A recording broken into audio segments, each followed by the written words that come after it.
Good afternoon. Welcome to the afternoon experiment. My name is Emanuel Livingston. I am with you until, I don't know, probably about 5 o'clock. Y'all be keeping me late. Y'all be tricking me. Y'all be tricking me. I'm not gonna let y'all trick me today. But thank you all who are here for tuning in. Couple things I'll go through. But first, as always, I like to say hello to the people. And look, if this is your least favorite part of the show, you're a weirdo. You're a weirdo. Because it's my favorite part of the show. But if this is your least favorite part of the show, which some people have, contacted me and said, man, you spend too much time saying hello to people, then just check in. Probably give me about 10 minutes or so. Check in 10 minutes later, go away. Well, say hello, then go away, and then come back in 10, 15 minutes. That way, pretty sure I'll be done saying hello or close to it.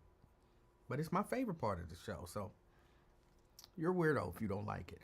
Robert Willis, good afternoon. Good afternoon, Robert. We got Tanika in the house. Tanika just says first, but she's representing beautiful Orlando, Florida. We still beefing. It's cool. It's cool. Lewis Talbert, because it's not Lewis. I think Johnson is CK. It's Lewis Talbert, representing Sharonville. Good afternoon. Erica Hummins, representing Reading. Good afternoon. Let me count them. 1, 2, 3, 4. And rounding out the top 5, Anthony Prosser. Good afternoon. Good afternoon. That's the top 5 for today. DeAndre Crosby. Good afternoon. He says first. He's not first, but he said first. And who could be against that as a comment? Good afternoon.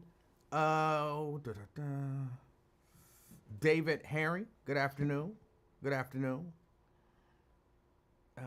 He says good afternoon, little baby. E-Man, and to the afternoon experiment fam. That's you. He's representing Westchester. DeWanda Wise Hunter. Good afternoon. Good afternoon. Albert Caldwell. Good afternoon. Which Albert is different than that other Caldwell. What was his name? Andrew Caldwell. Wasn't that his name? I'm not gay no more. I'm delivered. I will love a women's. That. What are you doing? Trying to move it back. Okay, fold it up from the bottom. Yeah. That. Yeah. And then you can carry it on through. I forgot. Mm-hmm. And then, where are you going with it? Right here. Oh my goodness. All right, then unfold it.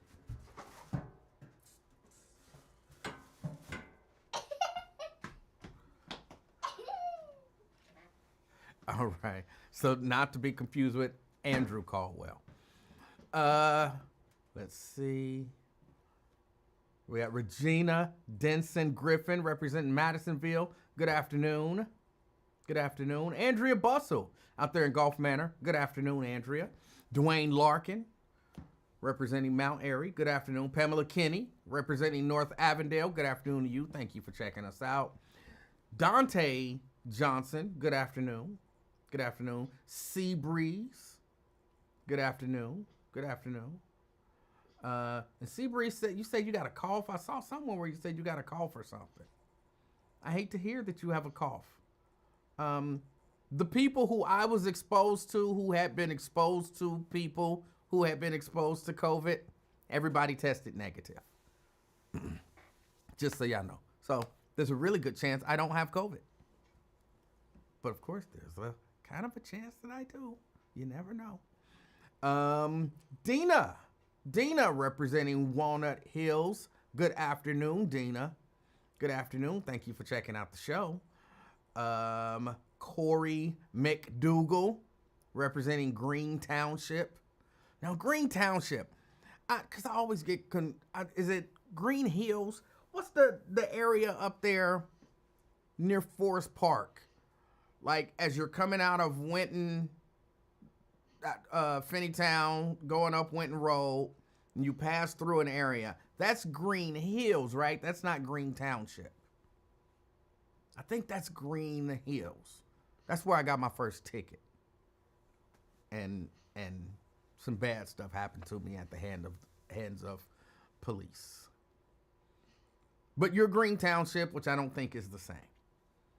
Good afternoon. Thank you for checking out the show. Yes, Green Hills. Thank you. Ben, Tom, and I always remember that. I'm sorry, I'm about to move on. I always remember that because for whatever reason, I remember the song I was listening to when I got pulled over and when all of the bad stuff happened. I was listening to Groove Me by Guy.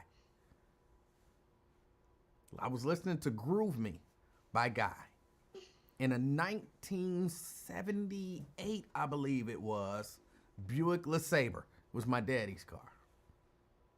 A 1978 Buick LeSabre. And I always remember, which this ain't funny, but, you know, thinking back in retrospect, as bad things were happening, I remember hearing Teddy say, it ain't over. I just like to be, it's not over. The party's not over. And that was what was going on when bad stuff was happening to me. And now, why can't it just be over? But anyway, I don't know why I remember that so vividly.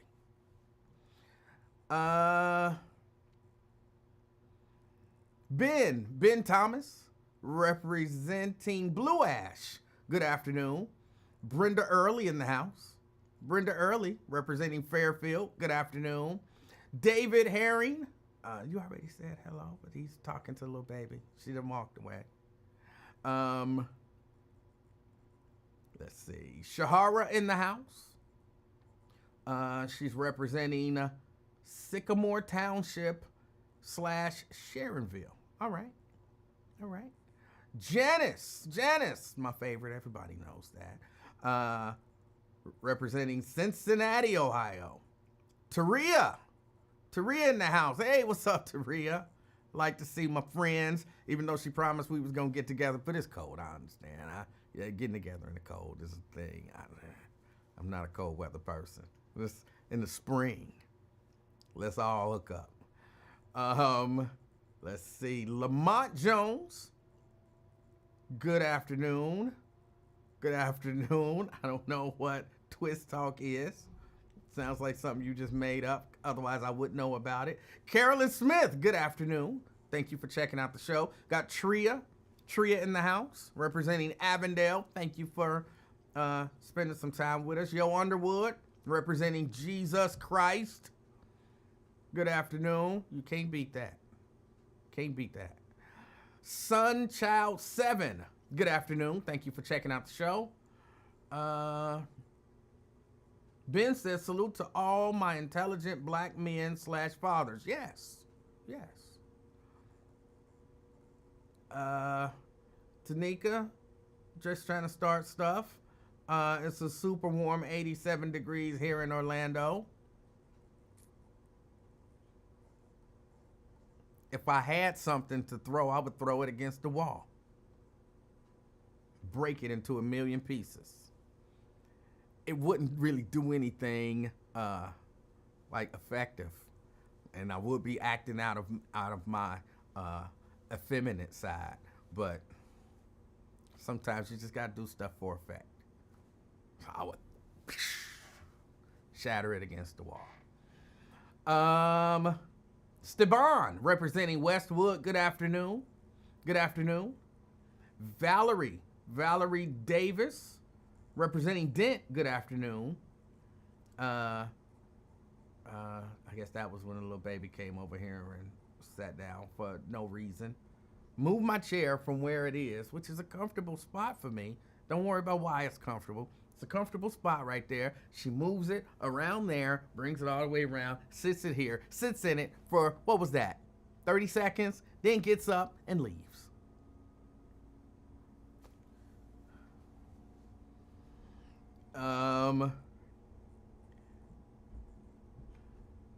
A few people, Dina, Tanika telling me it's Green Hills, Corey, Green Hills, all right. Scott, good afternoon, representing Walnut Hills. Good afternoon. Green Township is on the west side. Okay. Jeannie Mulholland, good afternoon. Green Hills is next to Springfield Township. All right. A few other people saying Green Hills. Green Hills, thank y'all so much. Walter Bradley. When I lived in Fairfield, the cops used to post up in that town and pull people over. Okay. Nat Turner, good afternoon. Good afternoon. Maria Smith, representing North College Hill, good afternoon. Shahara says, I never forget my first ticket in Reading. I was so hurt to get a ticket. It really made me sad. I was doing so good with no tickets before. All right. Jerica, good afternoon. Good afternoon. Jason in the house, representing Ross. Good afternoon. Good afternoon. Ross, I'm familiar with Ross. I tell y'all there's a young lady that I knew at a job, and she said she grew up in Ross, and in all of her years of growing up, going to high school and everything, she never met a black person in person. She said she had never. Now, this was back in the 90s. This was back in the 90s. Around 1992, 93-ish. It might have been a little 95, 97, maybe. She had gone to school, graduated high school, and she got a job at the meatpacking plant that I was working at. And yeah, she said that, I don't remember if she said until she started working there, but it was well after high school before she ever in person met a black person. And I was thinking, it's the 90s, which sounds really old now in 2025, but, or at least it sounds old to young people. I say something to my daughter about the 90s, and she like, way back then? Stop it. But, like, it's the 90s, and you telling me in the 90s, you went through your entire young life into adulthood without ever face-to-face seeing a black person. Like, not at the grocery store, not at your whole life, you never met or saw a black person in person. And she's like, yes, never saw one.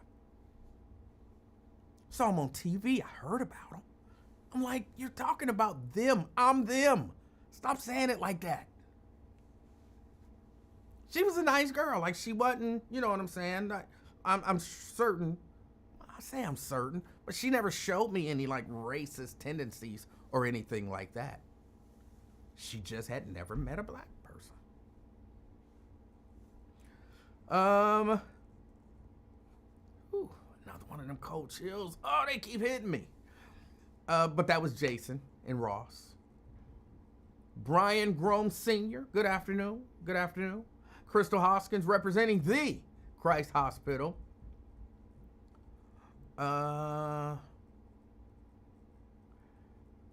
Yes, groove me. Daryl Carpenter, representing the park. All right. Kush says, that's funny you mentioned Green Hills, King. I heard that Green Hills was an old sundown town, which explains much. Yeah. Chelsea says, hi, King and afternoon experimenters. All right. See, Tria is catching on. It's catching on. Chelsea. All right. And tell my cousin and everybody down there I said hello, and they should be supporting me more. Tell them I said that. It don't mean they gonna do it. It's just something to say, you know, so you can have something to say. And then you witty, and you'll have some Emanuel-esque come back for me. And then y'all can have like a whole argument. You represent me in the argument. I don't know what good that would do you, but in my mind, it feels good. Brian Grome Sr. says Springfield Township. All right. Let me see. I've said hello. We should we expect a King and I live remote this spring? I don't know. I don't know. I can't tell you. Let me see. I think I said hello to everybody so far. Pat Rogers, good afternoon. Pat Rogers, good afternoon. Ben says, I've never seen a black person in Ross. Timothy Allen, good afternoon. He says, Cap, I guess talking about the young lady who I can't remember her name. Y'all know me though. I'm not good with names. But, you know, we had a whole conversation. She never met a black person. Never seen a black person in person. She had a sheltered life. That means she never left Ross. They weren't wealthy, you know. So they probably, you know, didn't go on vacations or anything like that. Did everything that they did in Ross.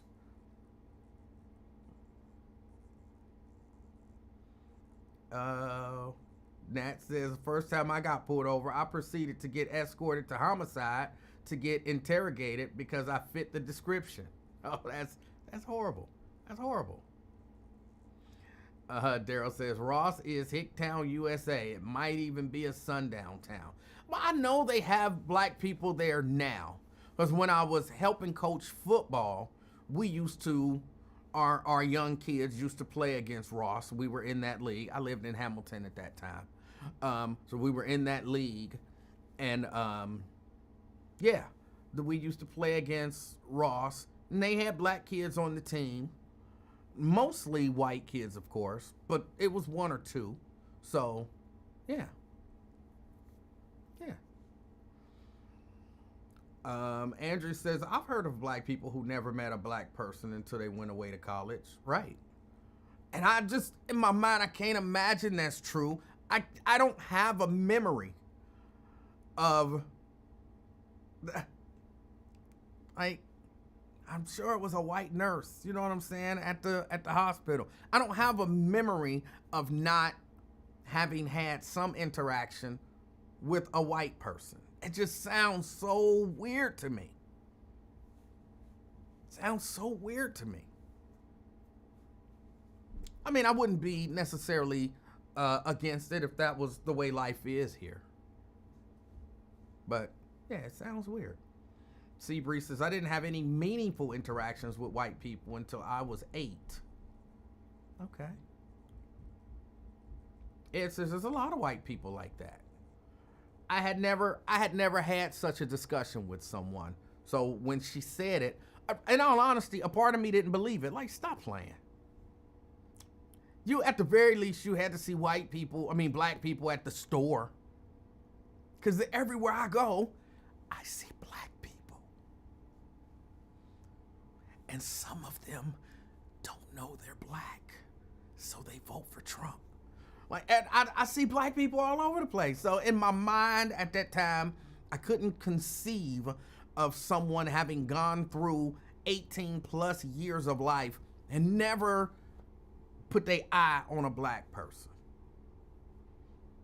And I think that does kind of it developed a part of who I am, because I understand that there are people who don't interact with or even see black people in person. So when I hear some of us from time to time say things and, you know, be very stereotypical about stuff and, you know, make a lot of generalizations, that's why I'm always, and I know some of y'all be like, you just arguing just for the sake of arguing. No, I don't be arguing just for the sake of arguing, because I'm thinking about, if you saying black people don't like each other, there might be some white person watching who ain't never seen a black person in person, and they hear what you say, and they're automatically gonna believe you, black people don't like other black people. And I'll be like, no.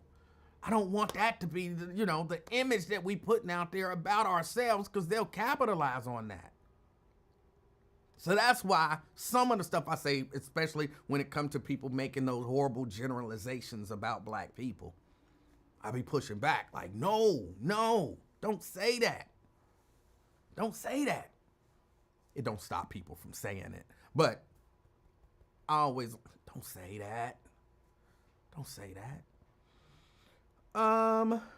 Veronica Burdine, representing College Hill. Good afternoon. Walter says, I lived in Fairfield and 2010 to 2014, I'm sure you meant from or whatever. From 2010 to 2014, I drove through Ross. The people had Confederate flags in the front yard. The brothers at my job told me not to go to that town no more. Okay. Jeannie says, I think there are many places in the country still where a white person can grow up and never come in contact with a black person unless they leave their town. Right. There are. And again, just at that time, in my mind, I didn't even understand how it was possible. Daryl says, have you been out in Ross, Ohio, E-Man? If you have, then you would know it's quite possible. And I'm saying at that time, I had never been out to Ross. Of course, I just told the story about coaching and, having to go to Ross.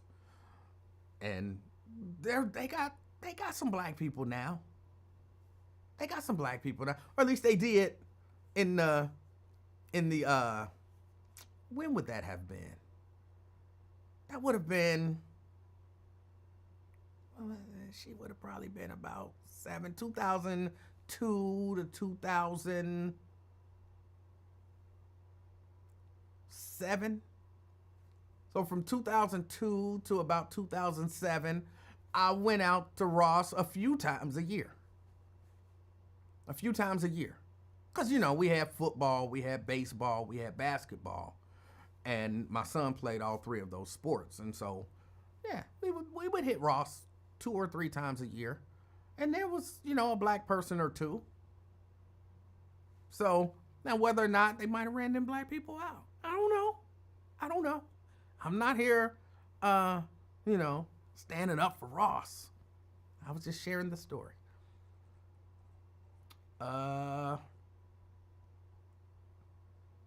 Emanuel, Ross wants/needs you to speak to him. Okay. I don't have a problem speaking to him. None whatsoever.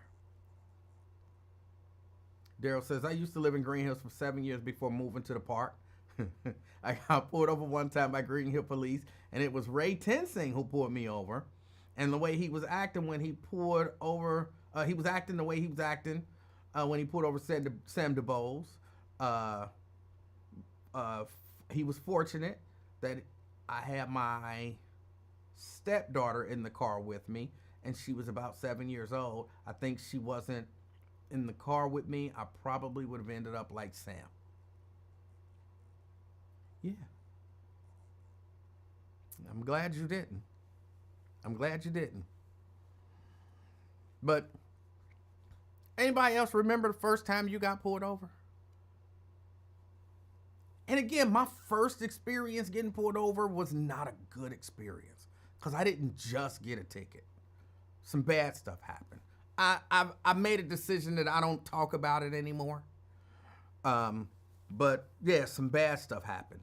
And I, in all honesty, it did kind of taint the way that I see law enforcement, because that was my first real interaction with law enforcement, in that capacity. Like I wasn't really in trouble growing up. So I didn't have a whole lot of interactions with law enforcement. So the first real interaction, just me by myself in the car. I had just got my license. And I was, I was just happy to be driving that big ass Buick LeSabre. And I called it the Tank. I was happy to be driving the Tank. And, to get pulled over. Of course, I was nervous. I was scared. I was yes, sir, no, sir. I don't do that stuff anymore. I'll do certain stuff, oh, you do this and then, you be respectful. And, if you just respectful and do what they ask you to do, nothing will happen. That's a lie. Well, it's not necessarily a lie, but I will say that doesn't stop things from happening if you're interacting with a law enforcement officer who done made up his or her mind something gonna happen. So I was yes, sir, and no, sir, and here's my driver's license, and I was happy because it was nice and new. I wasn't speeding. He said I ran a light. I didn't run the light. But I think I might have, when I got under it, it got yellow. And so I was okay. He's saying I ran the light. I didn't think I ran the light, but I wasn't arguing with him. Just okay. Well, maybe I did argue with him a little bit. Maybe I did. In the sense that he said, you know why I pulled you over? You know, they always start with that. And me, I'm all innocent. Like, no, sir. I don't know why you pulled me over. No, sir. You ran that light. I don't think I ran that light, sir. I don't remember exactly word for word what was said, but, you know, I remember using my polite voice. You know, I didn't want to, you know, I was a, you know, my voice wasn't as deep and sexy as it is now. You know what I'm saying? I was still a little kid. And so I wanted to make sure I wasn't putting no bass in my voice. Because, you know what I'm saying? I remember my daddy telling me once or twice, you better take some of that bass out your voice.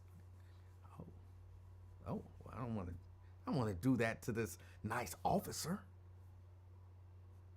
No, sir. I don't think I ran that light, you know. And next thing you know, I'm stepping out the car. Why am I stepping out the car? Why am I stepping out the car? You know, in my mind, I'm going to get a ticket. Just give me a ticket. Well, I got a little more than a ticket. And yeah, that kind of informed me on how law enforcement can be. Had I been a little older and maybe a little wiser, you know, I would have reported that at the very least to my parents. But in all honesty, I was under the impression that if I would have told my parents what happened, I would have got in trouble. Because my parents were always the parent, at least for me. I don't know about for my other brothers and sisters. Because I don't believe that my parents raised us all the same. I think that mama and daddy was smart enough to know that we're all different. So then when I hear people say, I'm going off into another topic. When I hear people say, well, I raised all my kids the same, but this one turned out that way and this one turned out that way. Your problem was raising all your kids the same because they're all different people. And so you have to tailor how you're raising your kid to the kid. I was raising 3. One of them I could just look at. And they would start crying. You know, if that look was disappointment, they would start crying. Another one, I could do all kind of stuff, give her a whooping. She wasn't going to cry. Like, she made a point. She wasn't going to cry even during a whooping. She was stubborn and, you know. So you can't raise them all the same. I raised all my kids the same, and these ones turned out good, and that one turned out that way. You messed up, raising them all the same. Anyway, back to what I was talking about. My parents raised me in the way that if they got a call from the school, it wasn't a question like, you know, what are y'all doing to my son? It was, what did you do? If they told you to sit down, you should have sat down. If they told you to do this, you should have done that. I was always in trouble, even when I didn't do nothing wrong. But mama, I didn't do nothing.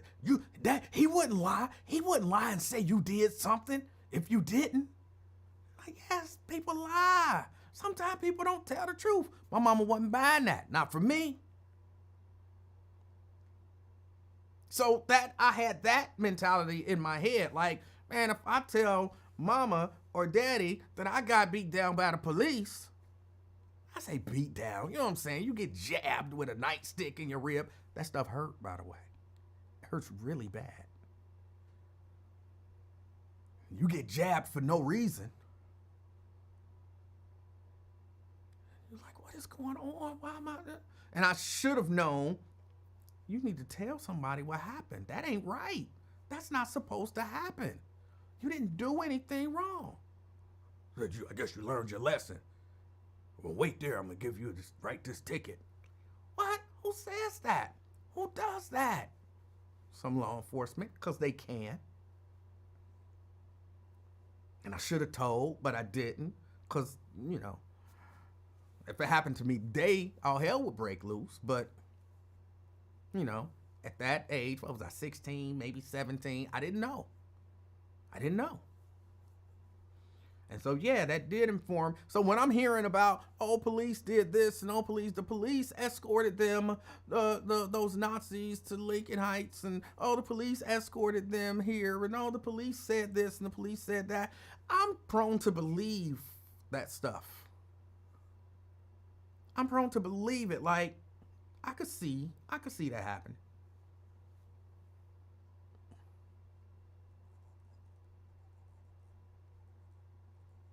See it happening. Shirley Ellis Howe, good afternoon. I'm still saying hellos.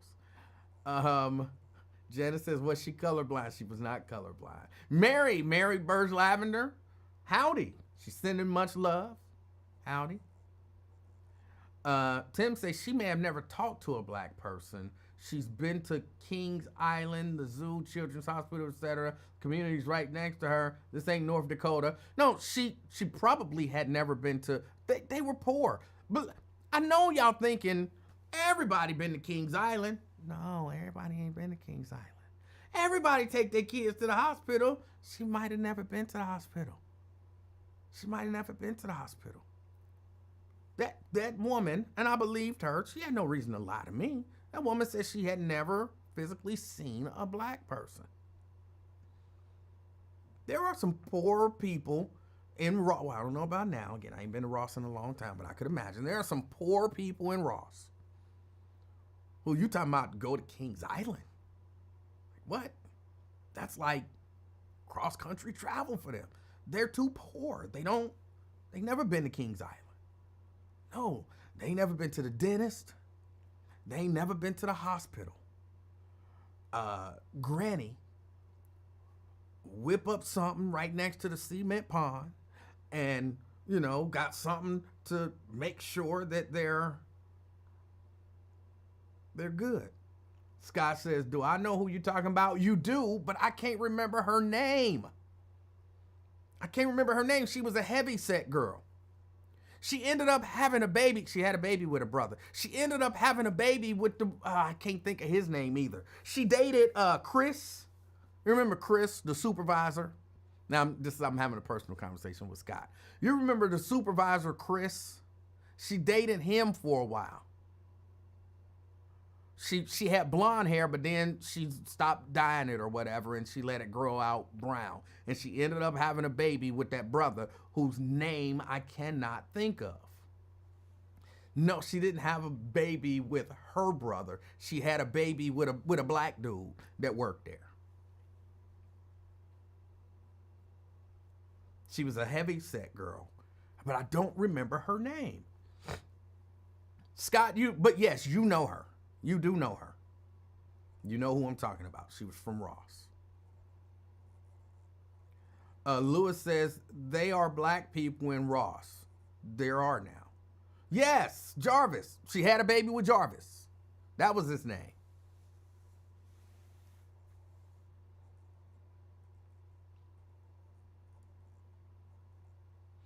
Walter said, you got black people in the inner city like New York, Chicago that have never left their block. That's true. That's true.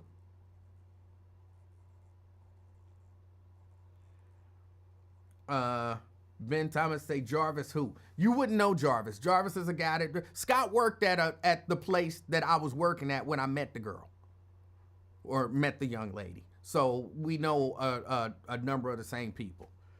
And yes, there was a guy named Jarvis, and he ended up having a baby with her. So I don't know Jarvis's last. I couldn't even remember his name was Jarvis. So you're asking me Jarvis who? I don't know Jarvis's last name. I forgot. Today's the announcement day. What announcement? What announcement?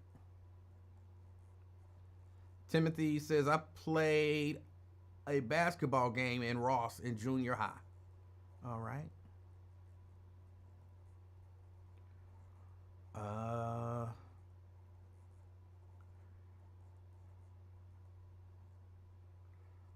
Let me see. So it sounds like you were the fortunate one.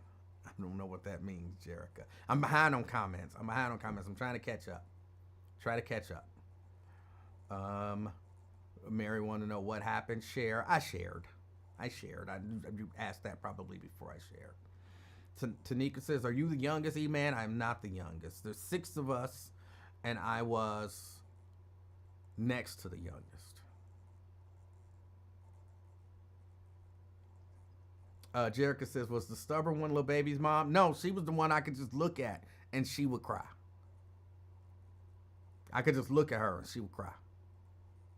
If I gave her, the look, the "I'm disappointed in you" look, the "why are you acting up" look.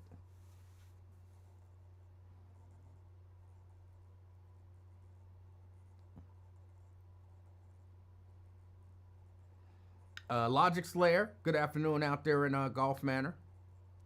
Brent Beard, good afternoon, representing Dallas, Texas. Let me see. Okay, there was Scott asking, do I know? And he said yes. I said yes. Jarvis.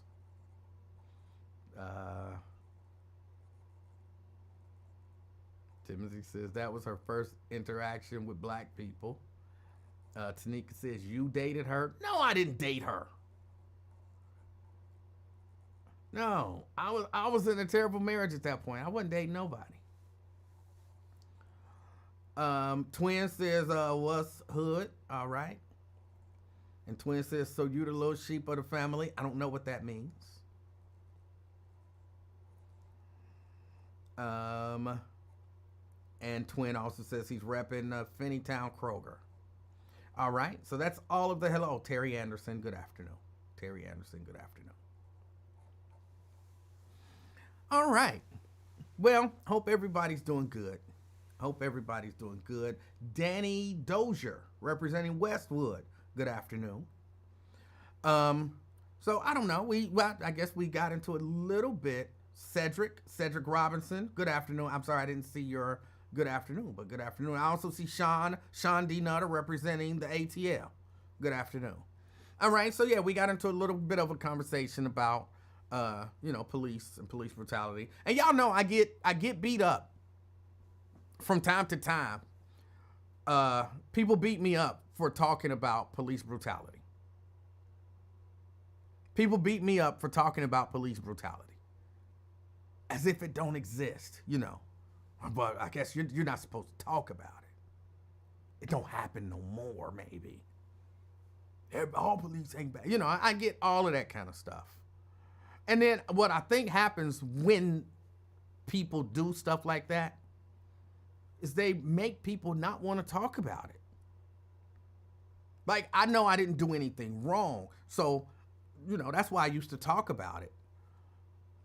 But people would always beat me. I mean, even when I started doing this show, Marquetta specifically, and I like Marquetta, so I'm not taking a shot at Marquetta. Somebody gonna tag her. Emanuel was talking bad about you, but I'm not. But she used to really get on me like, what you got against police? Why you always talking bad about police? Why you always talking about what police do? Police ain't our problem. And I'm like, I don't know if I agree with that. I think police are a big part of our problem. Policing is a big part of our problem. Now, I have come into some new feelings about it. I used to really just believe police don't like black people. Police profile black people. Police beat up black people. And that's all still true. Not all police, but that's all still true.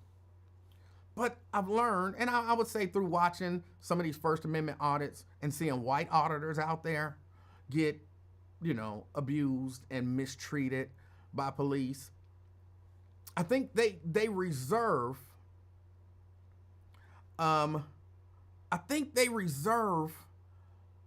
a certain level of vitriol for black people that they don't reserve for other people. But I really do believe that police, they don't know what they're supposed to do.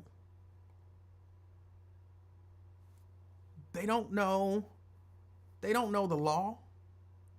So how can you enforce something that you don't know?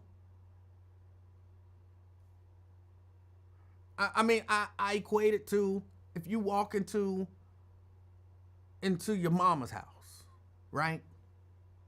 And your mama got a new boyfriend. You know your mom and daddy ain't married. And your mama got a new boyfriend. You and your mama got a clear understanding. You can come in and get anything out the refrigerator that you want. I don't care if I have some grape juice. Have you a cup of grape juice. It ain't no big deal. That's the law in your mama house. But her boyfriend is over, and you go to get some grape juice, and he mad now.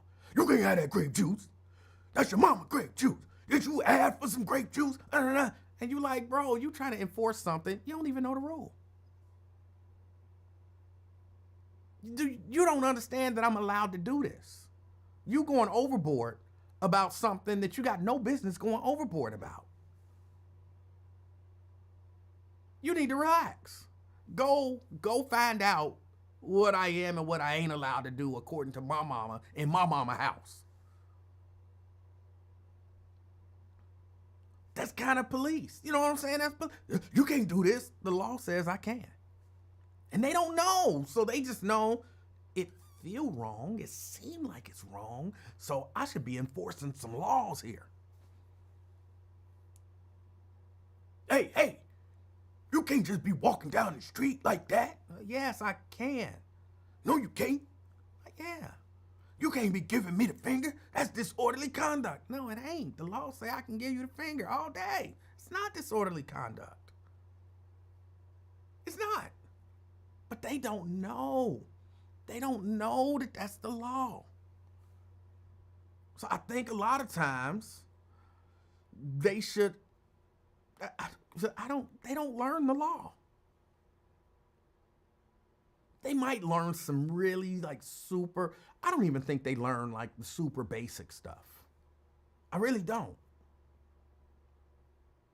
Because a lot of the stuff that I see them trying to enforce, like everybody should know. That's why people say you should know your rights as a citizen. I see them trying to enforce stuff that everybody should know you got a right to do. I've seen police pull people over, pull them out their car, and arrest them for giving them the finger. Everybody should know you're allowed to give cops the finger. Am I promoting, hey, go out and give a cop the finger today? No, I'm not promoting that. But if you did, that's not against the law. But there are police out here on these streets who have no idea that that's not against the law. It might be one or two people watching who also don't know that that's not against the law. But it's not against the law to show a police officer your middle finger.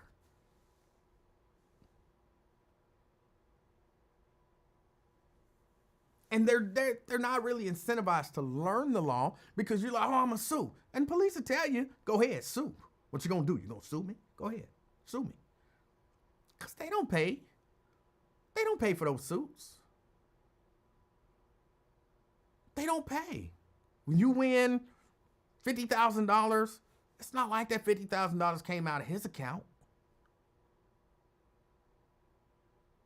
The city, the taxpayers pay that.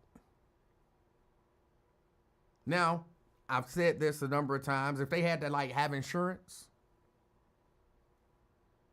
and their insurance had to cover any settlements that their wrongdoing kind of made happen, they might act different. Like, oh, hold on. You illegally detained that guy for giving you the finger? Okay, he sued. They awarded him $10,000. Your insurance has to pay that $10,000. And then when his insurance premiums keep going up, and now he's uninsurable, he can't be a cop no more because you should have to have that insurance to be a cop.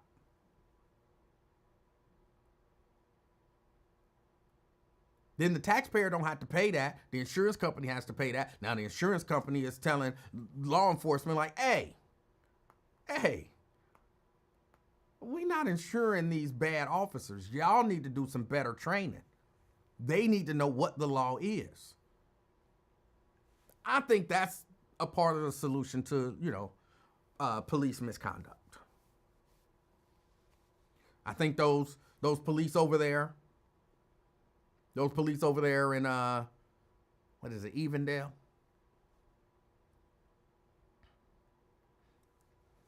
I don't know exactly what happened in Evendale. I wasn't there.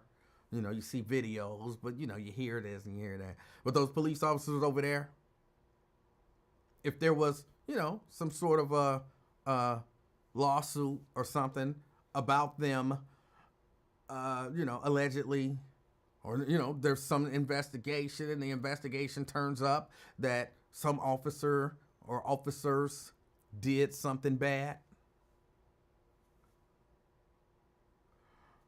Sorry, I got a text up there. I had to read it. They want to make sure I'm completely satisfied. But yeah, if something like that happened and then they had to have insurance and that insurance had to cover whatever they had to pay. I mean, even, creates the state can fine you. Even if ain't nobody sues and there's no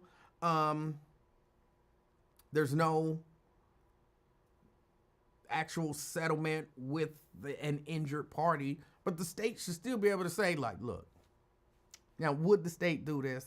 I doubt it. But the state should still be able to say, hey, look, there was some inappropriate actions that was taken over there. And I'm sorry, but we're going to be fining the Evendale Police Department however much money. The taxpayer shouldn't have to pay for that. Every police officer involved, their insurance should. Their insurance should have to pay for that. Make them responsible and they'll stop. I mean, think about it. Think about it. If you knew you could go do anything you wanted to do just about, and you wouldn't receive a punishment,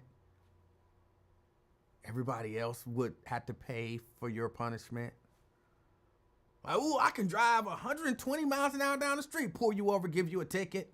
And you like, okay, I got a ticket. How much is the ticket? Tickets for $150. I don't know how much tickets are. I ain't had a ticket in, gotta be 20 years. Easy 20 years. So I don't know how much tickets are, but let's say the ticket is $150. And you look at that ticket and you like, damn, I got a $150 ticket. What if you knew you didn't have to pay for it? The taxpayers would have to pay your ticket. Oh, the city gonna pay my ticket. What would be your incentive to not speed? The points on your license, you ain't gonna get no points on your license. They gonna put a little something in your file. Say, he was speeding one day. But it don't equate to actual points on your license. Because when you complain about police, don't nothing happen to them. They don't care. Oh, he was suspended 2 days without pay. They gonna get some overtime. They gonna make sure he gets some overtime and make up for them 2 days without pay.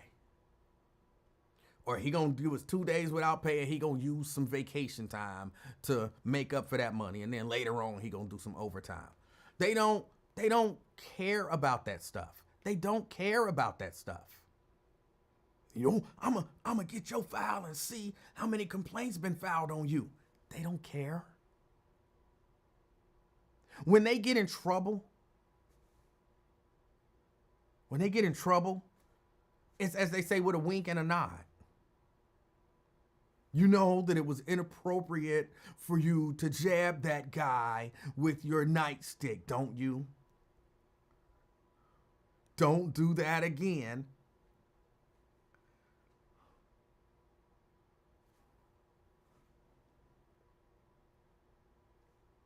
Everybody else is telling them, like, you ever seen a basketball game where they get into a fight and somebody was clearly wrong. Somebody was clearly wrong. He was going up for the dunk and you elbow. Who was that? I'm thinking way back in the day. It was the Lakers and the Spurs. And somebody was going up for the dunk and the center for the Lakers threw a forearm into his ribs. Could have really hurt him. I don't remember who it was. But what happens when they go back to the bench? He got ejected from the game. Flagrant 2. He's ejected. He's out of here. What do the other players on the team do? Dap him up, give him 5, pat him on the back, pat him on the head, pat him on the ass. Man, good job, man, good job. F him, good job, good job. That's what happens. That's what the police do. Like, oh, he got in trouble. Oh, he got suspended. It wasn't Wilt Chamberlain or Kareem. It was during the Kobe and Shaq. It wasn't our test. It wasn't our test. Was it our test? No, it wasn't our test. It was because our test ain't a center. The dude was a center. He was a young guy. Lakers, young guy. And I can't remember his name. I don't know. I can see his face, but I can't remember his name. But I remember it was a closeout game, and they were about to lose. And he hit old boy with the with the forearm. But the other guys on the team, as he was walking off, and you'll see this all the time, they pat each other on the back. They dap each other. Andrew Bynum. Thank you. Thank you, Nat Turner. Andrew Bynum. They pat each other on the back. They dap each other up on their way out up the tunnel. Sometimes they even be like, hey, we'll pay your fine. Don't worry about it. We got you. We're going to pay your fine. You the enforcer. That's what happens when police get in trouble. No more jabbing people in the ribs with your nightstick. And on the way out, hey, man, good job. Good job. Man, you did what you had to do, man. Good job. Good job. So if that was the way that you know what I'm saying, when you got a ticket, the citizens had to pay it. You didn't get no points, and people was telling you, man, way to drive. That's some driving right there. That's some driving. What is to stop you from speeding next time? Nothing. Nothing.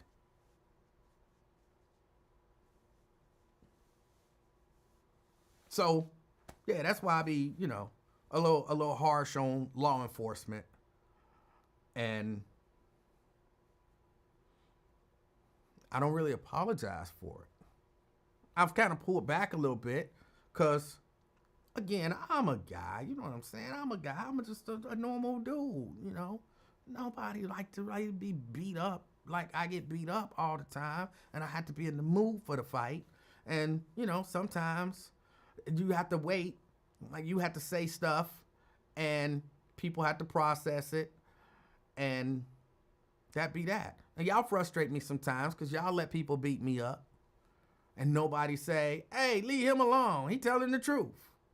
So, not that I need y'all to do that, but it would be nice if you telling the truth for the people. It would be nice sometime for somebody to be like, hey, he ain't lying. Why you against him like that?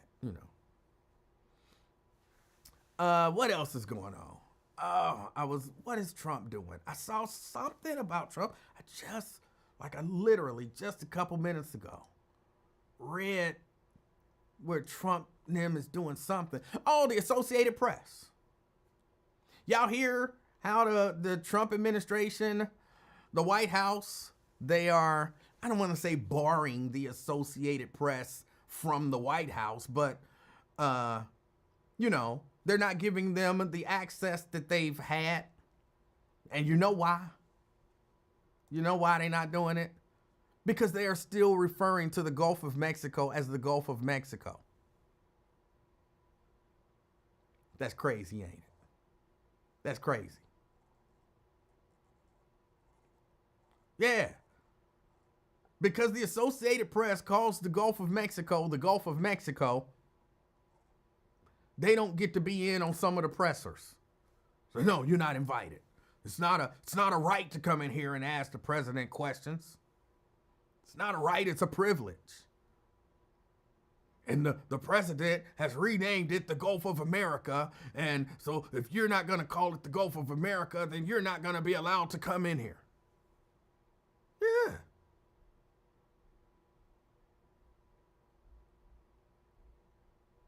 And I guarantee that there are Trump supporters Black Trump support. Look, I do. I make a difference between the white Trump supporters and the black Trump supporters. Again, because I kind of expect it out of the white Trump supporters, but it hurts my heart when it happens and it's the black Trump supporters. Because in my mind, y'all should know better. Like, it's not a, y'all should know better. Y'all should be the ones like, look, man, this makes sense to me. I voted for Trump. Maybe, I thought some of his policies or whatever was good. I thought maybe he'd be good for the economy or whatever. But, man, some of the stuff he doing, I just can't get with. That makes sense to me. He's telling the press that they can't come in if they don't refer to a body of water by the name that he wants them to refer to it as. Come on. And it shouldn't take you that long to come around. Like, it really shouldn't. When Elon Musk did the Nazi salute, right out the gate, all the black Trump supporters should have been like, that was a Nazi salute, and that was inappropriate.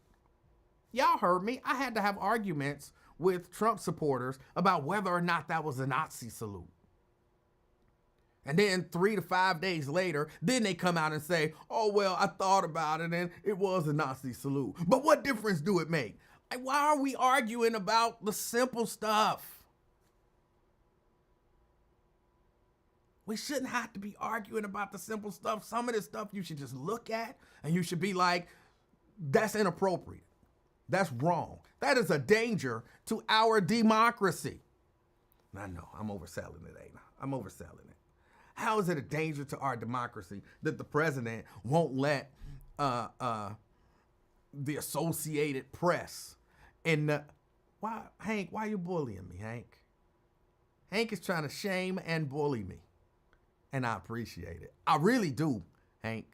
I really do appreciate it. And it's gonna happen soon. I had a setback, but it's gonna happen soon. I just didn't want to keep telling you it's gonna happen, and it not happen. And so I just was like, I was like a little ashamed to be like I had a setback. But it's gonna happen. It's gonna happen. But yeah, he is shaming and bullying me for my good. And I appreciate it. Jerica says, who is Hank? Hank was my personal trainer when I had a trainer. And I reached out to Hank probably June or so, maybe later, of last year. And I expressed my interest in going back to Hank and getting back in the gym and getting in good shape. And he was very encouraging, but I didn't make it back. And then I told him he was sweating me. And I told him, don't stop sweating me, because I need you to keep sweating me, because I want to come back. And I had intended on going back. There was actually a day that I had intended on going back. And I had given my word that I would be there. But something came up. And I couldn't keep my word. And I'm not going to lie, I was ashamed. I was ashamed because it sounds crazy and old school. It sounds crazy and old school. But I believe in keeping my word. And if something happens and I can't keep my word, I feel a sense of shame. I'm not one of these people who don't believe the shame should be existent anymore. We shouldn't shame people. Please, we should shame people. We should shame people. And so I did. I asked him, please don't stop. I promise you I'm going to be back. But on the day that I was going to go back, like I said, something came up that was out of my control. And and I couldn't make it back. But I told him, please don't stop. Because I will make it back. And I see every once in a while, he just puts up the word gym. And it's a reminder. But I'm almost in a position where I can make it back. So don't stop. Please don't stop. But there is a sense of shame just because I didn't keep my word. And you know, that's nothing that anybody imposed on me. It's just who I am. It's just who I am. What was I saying before he started shaming me and bullying me? I was saying something. I don't even remember what I was saying.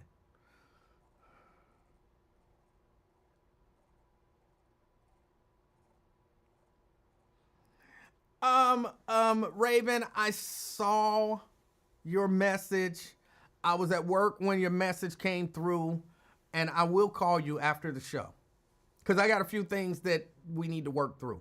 But I'll call you after the show. I will call you. Black Republicans. So yeah, I have to. I had to have arguments with them about whether or not they actually saw what it was that they saw. And it's so heartbreaking and disappointing.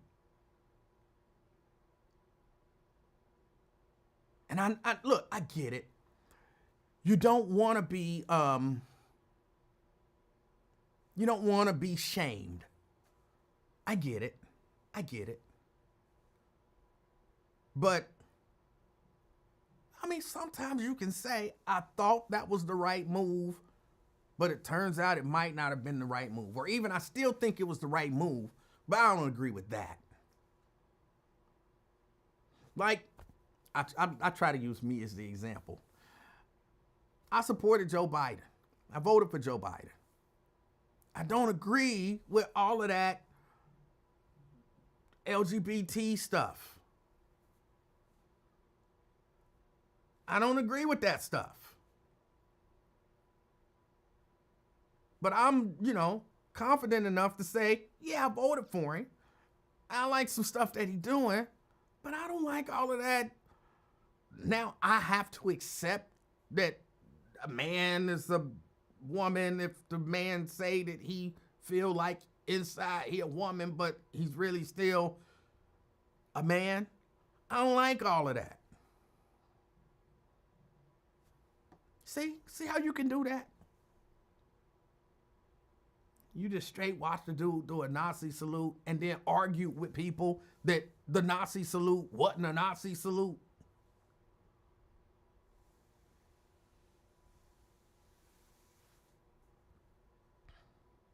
Ed says it's the same thing the Evendale police are saying. They're saying, you people didn't see us helping the Nazis. Or those Nazis, he says. But I expected out of white Trump supporters. Now, I'm not saying every white Trump supporters, because some of those white Trump supporters are coming out and saying, hey, that's wrong. Hey, I don't support that. Hey, he used us. Hey, whatever. I don't believe you can really say he used us, because I think it was way too much information out there.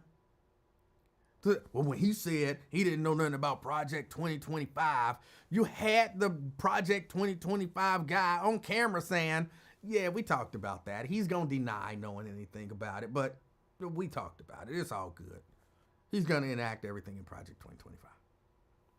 Don't worry about him saying he don't know nothing about it. And then you still had the black Trump supporters talking about, he didn't know nothing about Project 2025. He said he don't know nothing, but we all knew that he knew. So you either had to, be stupid, or you were just being willfully ignorant.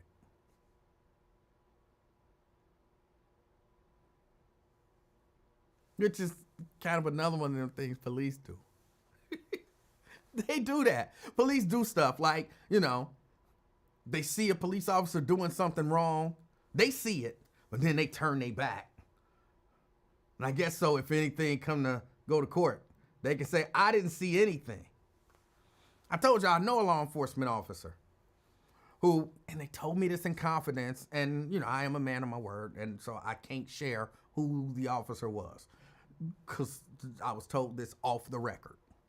But when Roger Owensby Jr. was killed? They were allegedly, because I didn't verify this story. I just took the person's word because they weren't painting themselves in a good light. And normally people will be telling you the truth when they're not painting themselves in a good light, even by their standard. Sometimes. And they were saying, yeah, and I was supposed to be, I guess, driving him to the station, and he was kind of confessing about stuff. And I said, don't say nothing else to me. I don't want to hear it. I don't want to hear it. I don't want to be called in to testify about nothing. Don't say nothing else. Stop talking. That's willful ignorance. That's willful ignorance. Plus, they know that the camera's on in the car and they don't want them to expose themselves to the camera because police protect police. You ever seen some body camera footage and you hear the police do their little huddle up and they be like, is all the body cams off? Everybody's body cam off. And then somebody will start talking and they be like, camera, camera, camera, camera. They let them know, don't say nothing. Shh, shh. You on camera.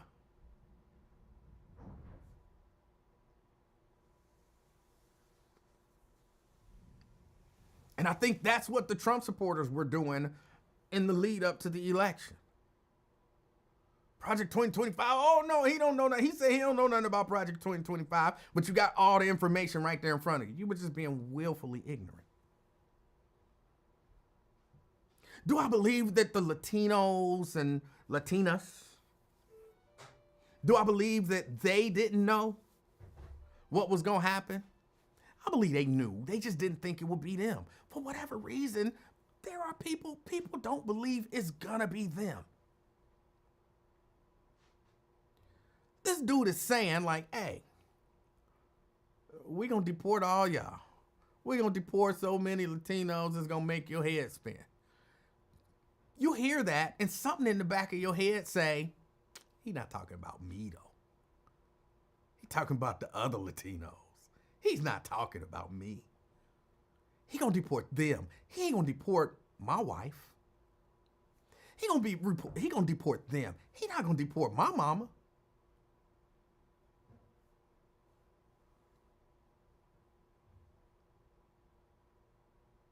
And then next thing you know, you ain't seen your mama in 6 days. It was an ICE raid. You heard it was an ICE raid.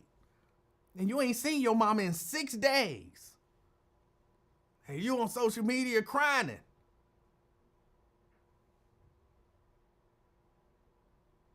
I didn't know. I didn't know. You really didn't know? You really didn't know.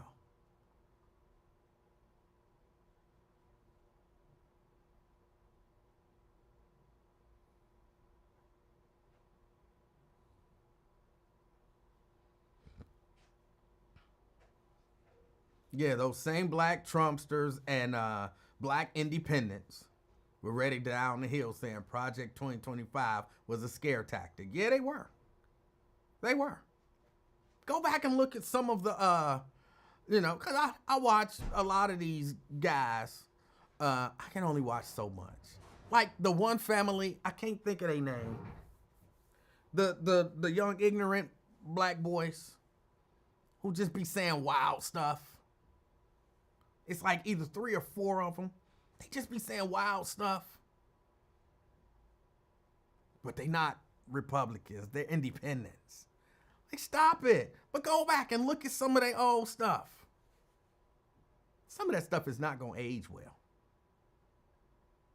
It already ain't. It's scare tactics. They just trying to scare you.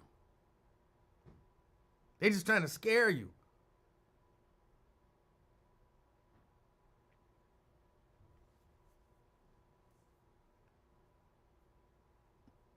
Yes, the Cartier family. That's who I'm talking about. They just trying to scare you. They just trying to scare you. Come on, they knew. They knew. But you, and it, is it wrong that I expect that from the white Trump supporters, but I really am hurt and disappointed when I hear it from the black Trump supporters?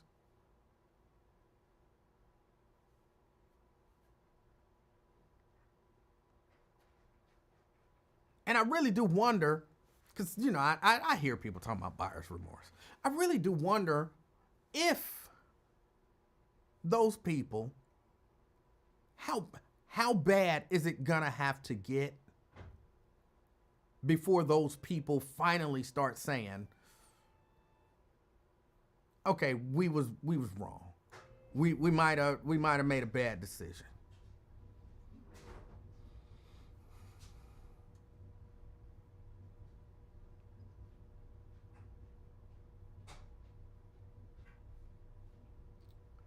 Hold on. Somebody was asking. Wait a minute.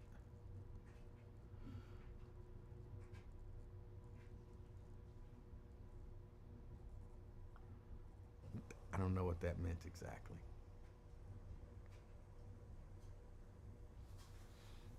Jericho said, I don't think they'll ever admit to it. At some point, they're gonna have to.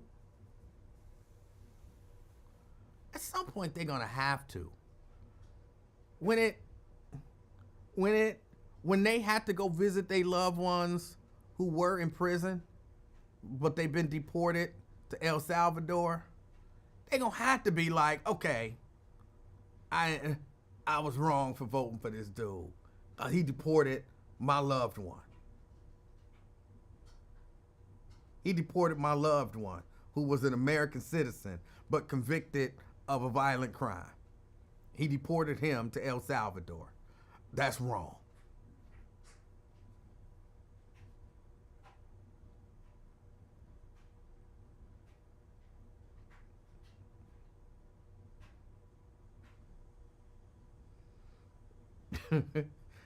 No, they're going to blame their loved ones for getting themselves locked up. You might be right. It don't make sense to me. It don't make sense to me.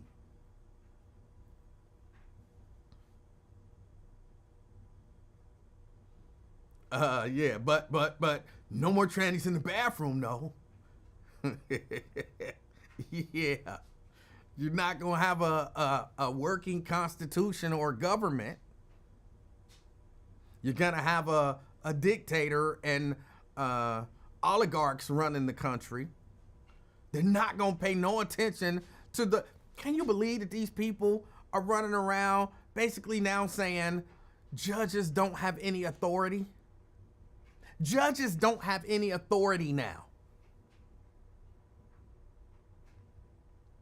Wait a minute, it's certain judges, district judges, basically they saying, excuse my language, but I think it's necessary, district judges don't mean shit. District judges don't mean shit. Supreme Court is really all that matter. Well, the district judge said you can't do that. Psst, that don't mean shit. You know how many district judges it is? That don't mean shit.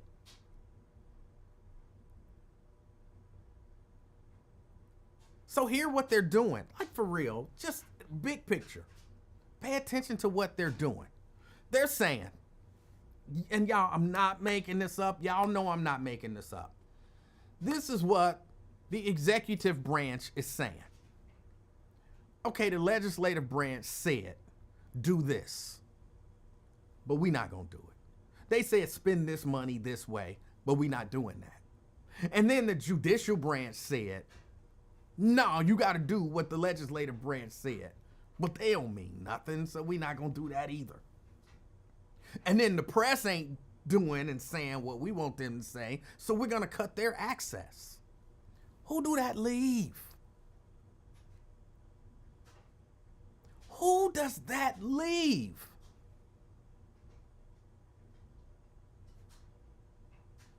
I mean, really, just for a minute. And they're making it as plain as they can. Like they not even, they playing chess and we playing checkers. No, they not playing chess. This stuff ain't slick. It ain't smooth. They ain't sliding in under the radar. They just blatantly saying it. Look, we're going to have rich people come in here and decide what to do. We're going to ignore what the legislative branch say. We're going to ignore what the judicial branch say. And we're going to shut out the press. We're going to do whatever we want to do. What is that? What is that?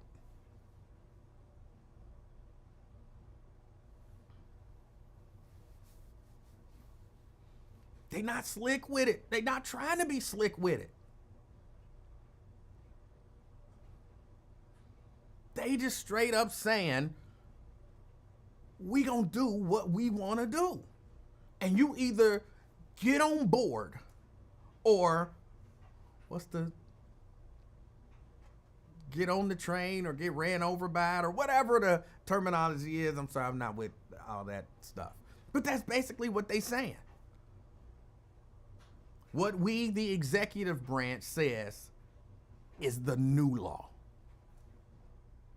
I mean, for real, even the Constitution. Why do judges have to say you can't end birthright citizenship because it's in the Constitution? And they're saying, these district judges don't know nothing. We're going to take it to the Supreme Court. So they're saying, we don't care what the legislative branch says. We don't care what the judicial branch says. We are cutting off access to the press, and we are ignoring the Constitution. What is that? What is that? What do you have left? And again, they're not being secret. They're saying what how do you say? You saying the quiet part out loud? They are saying the quiet part out loud. They're screaming the quiet part. And you still got some people, oh, y'all just want to just talk about Trump. Well, he don't control my life. Why y'all worried about what Trump doing every day? How are you not worried about it every day? Langston. Hey, my man, E-Man. What's going on, brother? Hey, how you doing? Doing good, sir. Good. You are just preaching fire, man. It's really scary how a lot of people really don't see how bad this really could be. And it's funny. I think they saw how ridiculous that 2017 presidency went, where they were looking like this guy is an idiot, and they're still cheering him on. He's saying stuff that don't make sense, and they're still going with it. And then you have someone says, you know what? If we come in and we do A, B, and C, we can run the game on him. And that's exactly what they did. He's not worth much. We'll pay him a few million, and he's in the bag. And if it wasn't so prevalent to see it, it was so easy to see it when he gave that press conference. Elon is standing over top of him, emasculating him, having his son emasculate him, and he's sitting there. I've never seen Trump so quiet in my life. And this guy is saying, we're going to close these governments right here that are investigating me. We're going to take over this SSI. We're going to take all this money. Because the beautiful thing is about this country, I guess, in a sense, this $4 trillion tax bump they want to give the top 1%. You have to be able to justify it by offsetting it. You can't have $4 trillion come out and not be able to offset it. So he says, great, we can do that. We'll close education. We'll take over SSI. We'll close Medicaid. We're going to do all this and offset it.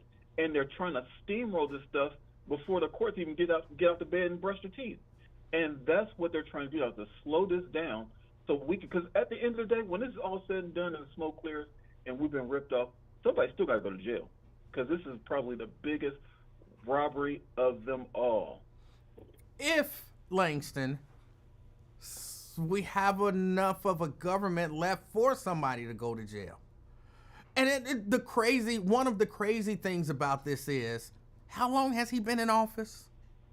Like, 3-4 weeks? Like, they not even slow walking it. I remember, when Obama was in office and Obama was trying to pass the Affordable Care Act and he's doing stuff the right way. And people like, well, you can't just out the gate just say, we gonna do this and we gonna do that. You gotta walk it. It took, how long did it take to get the Affordable Care Act through? God. Years. This dude in Yeah, 4 weeks is just saying, look, and forget processes. We just doing it. We just doing it. We gonna do it right in your face. We gonna do it quickly. We ain't gonna be slick about it. We gonna tell you what we doing, and then we gonna do it. And basically ain't nothing you can do about it. absolutely, and they ripped the guts out of the whole Affordable Care Act, so left it really as a shell at the end of the day. But yes, and the thing was, and again, as he said something, Elon's not a bright man. We've all seen that, but he's got these crazy smart people behind him that says, hey, you know what you can do? You can put this Doge crap in there, and we can go right around the Congress. Right. We don't got to ask them nothing. We can go right past them. Now, because at this point, like, who's going to check us? As they say, he's self-checking. Who the heck has ever self-checked themselves and not gave themselves the clearance? Oh, yeah, I probably should not do this. It's crazy. It's crazy. And the thing is it's really demoralizing. It should be to the whole Republican Party. That they can sit back and kind of watch it happen and not say a thing as they watch this government is slowly it's not even slowly anymore. Right. Dismantled into, as you're saying, what will we have? Will it be just an I mean, because he even pretty much said that when he was in the Oval Office talking over this man saying, why do you want somebody, get rid of all these bureaucrats and I'll just tell you what's good for you. And that's what he's kind of trying to do while he stuffs his pocket full of money. Yep. Crazy. It's so crazy. But yeah, man, you're preaching fire there, and the only hope I can see is that, like I said, when all the smoke clears, that all these people that have been duped, that emptied their pockets for their Trump flags and their Trump red trucker hats, that when they're sitting there and contemplating, unliving themselves because they're about to lose their farm, that maybe that black woman didn't look too bad for them. And maybe you shouldn't judge the content of someone's color as the way that's the right way to go. So, hey, keep going with it, and we'll talk to you soon, my brother. Thank you, Langston. I appreciate your call. Yes, sir. No worries. But yeah, man, this whole thing is crazy. And y'all, it's happening quickly right in front of our faces. Quickly right in front of our faces. And all I can keep thinking is, we told y'all. We told y'all. And y'all still pretending like it's not happening right in front of your face. Come on, like Langston said, Elon about to stuff his pockets full of money. I saw something, I don't know how true it was, because I didn't really get into reading the article, but how they're about to buy all of these ungodly number of cyber trucks for the government. I don't know if it's true or if it's not true, because I didn't get opportunity to go through and read the article and, do no kind of cross-referencing or anything like that. But come on, who would be surprised? Who would be surprised?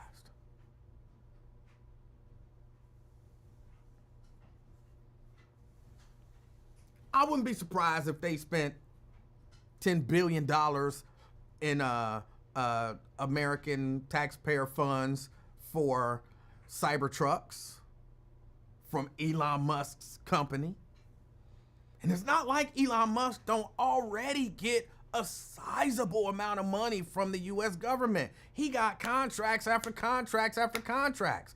Guess who about to get more contracts?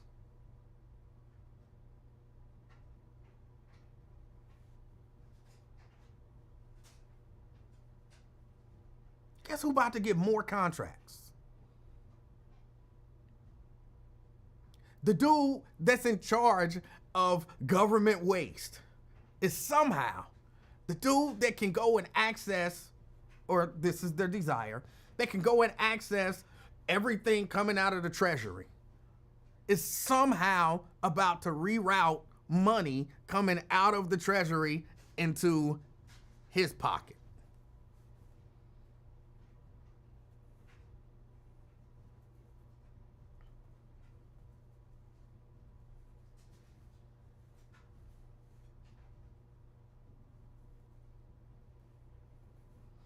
Shannon say Musk became $43 billion richer since Trump got elected.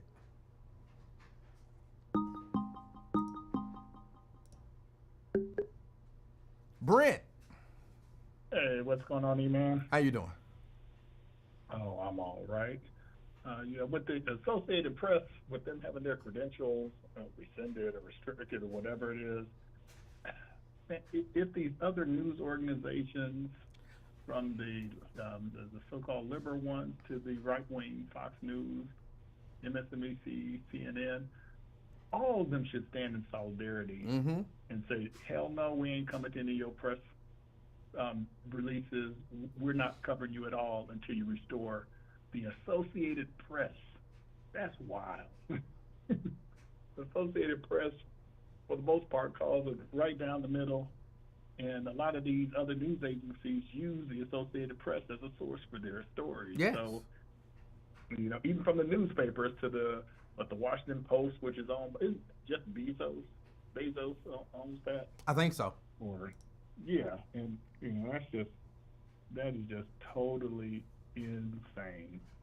And on the police front and everything, yeah, like I said, I never trust a trained liar. And those jokers will lie, and they don't, in a lot of cases, know the law, but they operate on the law of Cartman. Respect my authority. Even if it's right or wrong, they want respect, which they don't. In a lot of cases, don't deserve it because they haven't shown themselves to be respectable with the actions that they do or the actions that they see their fellow officers do.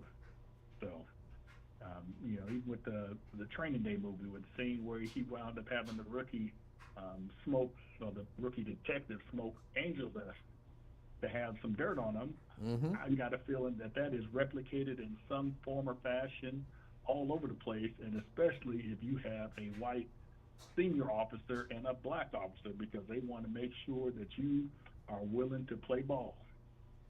And if they tune up a black person, you better not say nothing. You better not do nothing, or we got this dirt on you that we're going to get you out of the box, because the union ain't going to back them, which is wild, because they truly think that they are more blue than they are black. And it was the case up there in Minnesota, the Somali police officer, where he shot and killed the white blonde Australian woman. Mm-hmm. You didn't hear nothing from the union. You didn't hear the police union. You didn't hear nothing from them, doing GoFundMe's for the guy and everything. And he wound up, did he get 10 years? Yeah, and it's very rare that you see something like that. But yeah, he got some time. I don't remember exactly what he got, but yeah. Yeah. Well, even here down in Dallas with Amber Geiger and Botham Jean, Mm-hmm. the police union was all behind her to the end, and still to this day trying to get her out. And I just hope whenever she goes in front of a board, again, parole board, because she got denied last time, but when she goes next time, I just hope the parole board didn't see Botham Jean's brother wanting to hug Amber Geiger. Because that joker, he just pissed. Yeah, I'm still mad at him. Me off. I'm still mad at him. Yeah. Yeah, and I think he was my namesake. I think his name was Brent, too, so that's even worse. I was like, oh, my goodness. Yeah. That sounds like some Brent shit to do. So. No. But yeah. But hey, I need you to, ever since I started taking this B12, my memory hasn't been so well. So I need you to help me out with some memories or some background on Lawrence, Billy Badass. All right. So we know he's from Flint, Michigan, right? And he's a Flintstone, and you can't piss on his head and call it rain. Him and his wife were in the UAW, but they tried to screw over his wife, so he wanted to tear down all unions. Am I right so far? Did he? Did he want to tear down unions? I know. Yeah, he was going after unions. Yeah. Okay, I know they him and his wife was a big deal in the union and everything, and they did something to his wife, but I don't remember the part about him going after the union. Yeah, and if if you get pulled over on the side of the road, you tell a cop that, hey, stand down, Yes. Yes. Oh man, and we know about the washcloth. Mm-hmm. Keeping the gun on the washcloth. You never know. He showered with his gun. Yeah, with a particular set of skills, maybe trying to assassinate you. You just never know. He trains the police. He trains the Grand Prairie Police, which I did confirm. Well, I talked to one police officer who had been on the force for 20 years, and he had never heard of Billy Badass. So, but he had a security company when he was in Georgia. Well, no, he didn't have a security company because the way he made it sound like he worked for a security. He worked as a security guard. Yeah.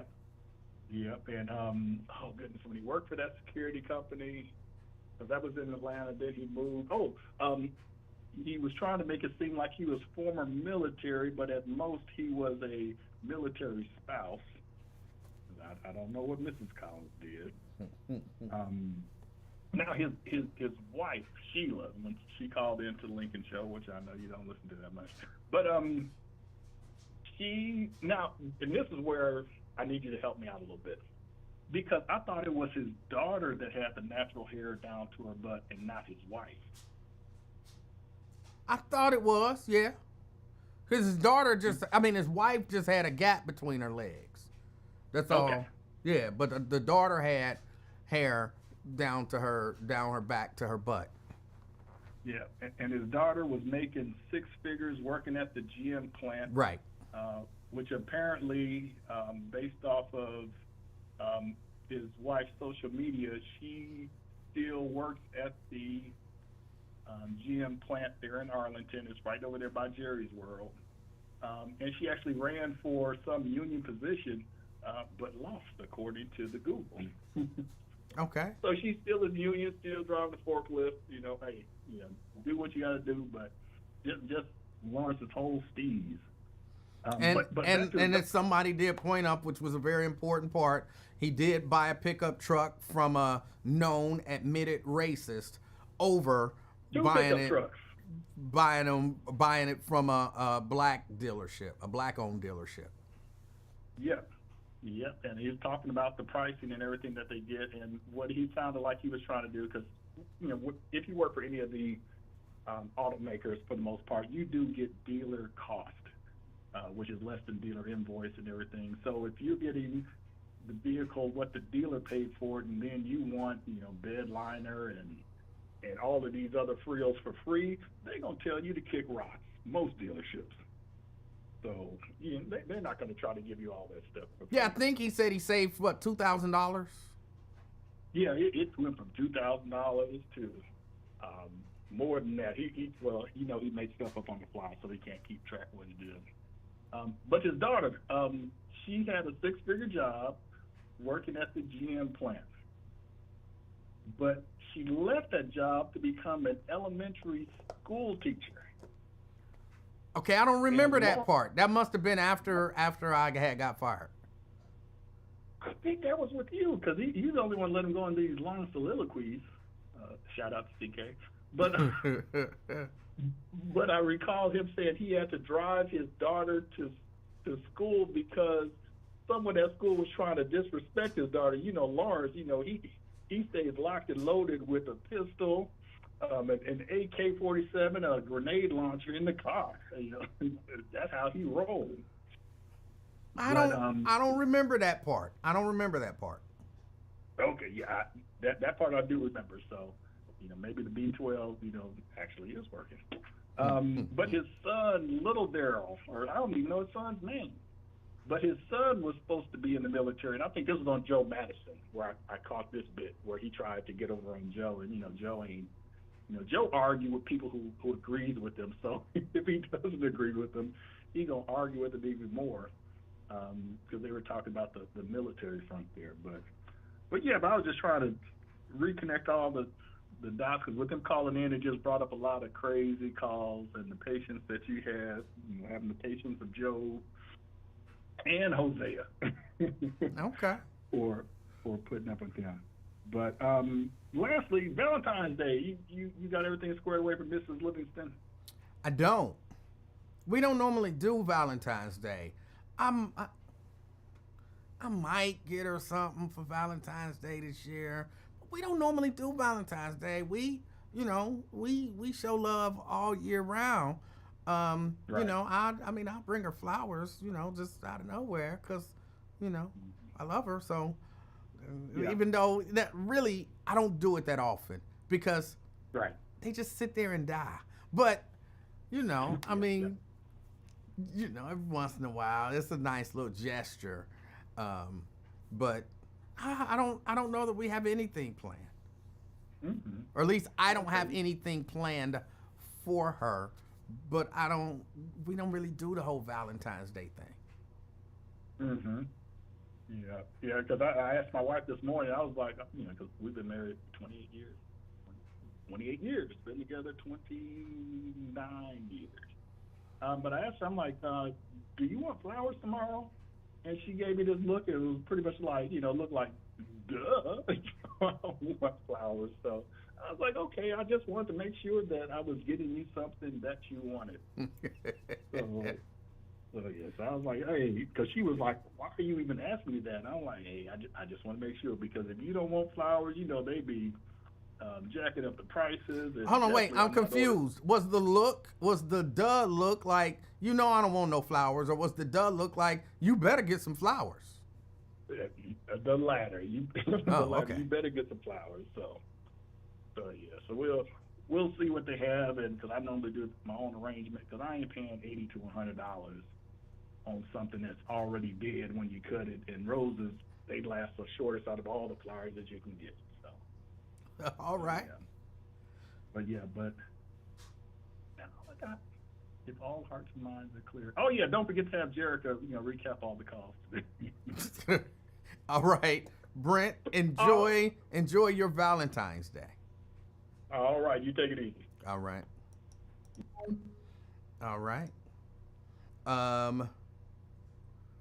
Jerica want to know, do men want gifts on Valentine? I don't know about nobody else, but I don't care. Like, again, if you want to get me something, get me something. If you don't, then don't. Valentine's Day ain't really nothing special to me. It's somebody made it up. Like somebody was like, hey, but notwithstanding Pharaoh's story, somebody was like, hey, we could really get some money off of people if we tell them that today is the day that they had to give gifts to their loved one. Like, you right. It's a whole lot of money to be made out of that. But if I was a Valentine's Day person, then sure. Ain't this reciprocal? You gonna get me something, I'm gonna get you something, and then, you know, we gonna do it. Like, ain't that should be kind of the gist of it. But because I'm not, you know, no. But if I was, yes.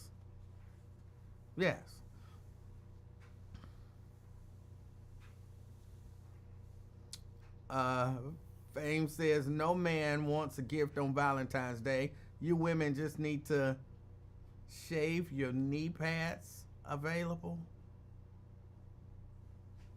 What? Oh, okay.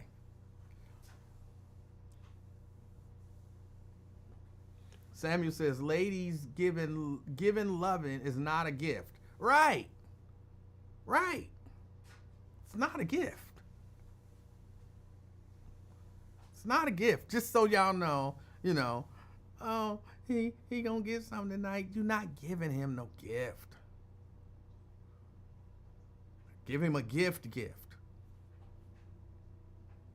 It's the same way, you know, if he do, well, what you get me for Valentine's Day? You get this dick. What? That ain't no gift. What? No. So, yeah, no. Gifts are gifts. Gifts are gifts. LaDonna says, you knew what that meant. I really didn't. Maybe it was just written wrong or I read it wrong, but I didn't know exactly what he mean. Oh, okay, I read it wrong. Okay, now when I went back and I'm rereading it, now I know what he meant. Okay. LaDonna talk about mine is a gift. No, it ain't.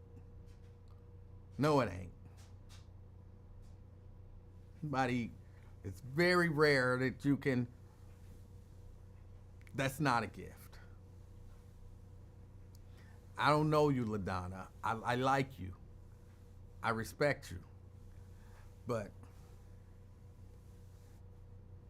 don't give me no used 65-year-old gift.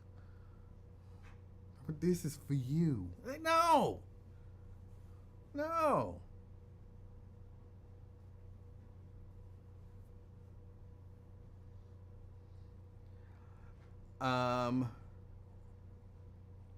Jason says giving a man a box of chocolates is weird.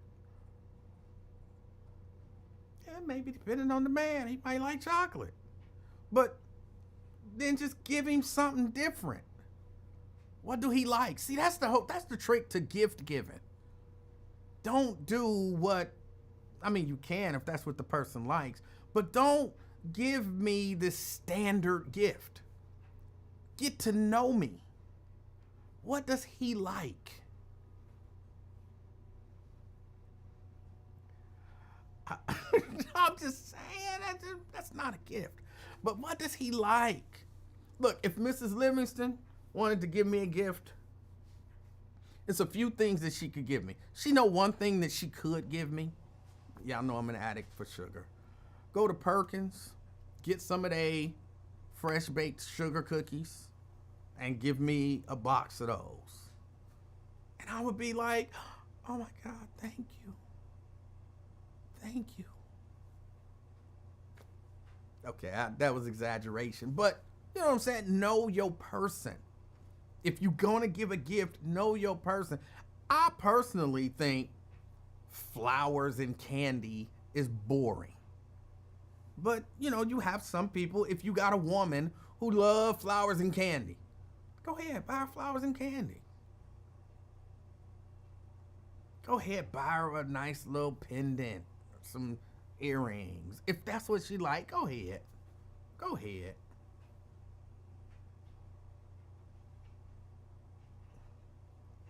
Tanika said, are you eating sugar again, E-Man? Hold on, just for the record, let me pause for a minute. Just for the record, I'm still doing pretty good on the sugar. I'm still doing pretty good. Little baby was just sitting over there right before we came on, which is really the only way I had to think about it. Cause she was like, Grandfather, are we working out today? Cause you still look the same. You fat. She ain't got no filter. She just say whatever to me. And I let her. So, cause you still look the same. You fat. And I said, what are you talking about? And she said, Grandfather, have you been eating snacks? And I said, maybe. And she said, well, what have you eaten? And I thought about it. Of course, in the month of January, nothing. And in the month of February, I've had 2 cookies, literal 2 cookies. And I just told her I had 2 cookies, a piece of apple pie, and 2 ice cream cones. And it's what, 13 days in? That's only 5 sweets that I've had for the entire month of February. I don't think that's that bad. I don't think that's that bad.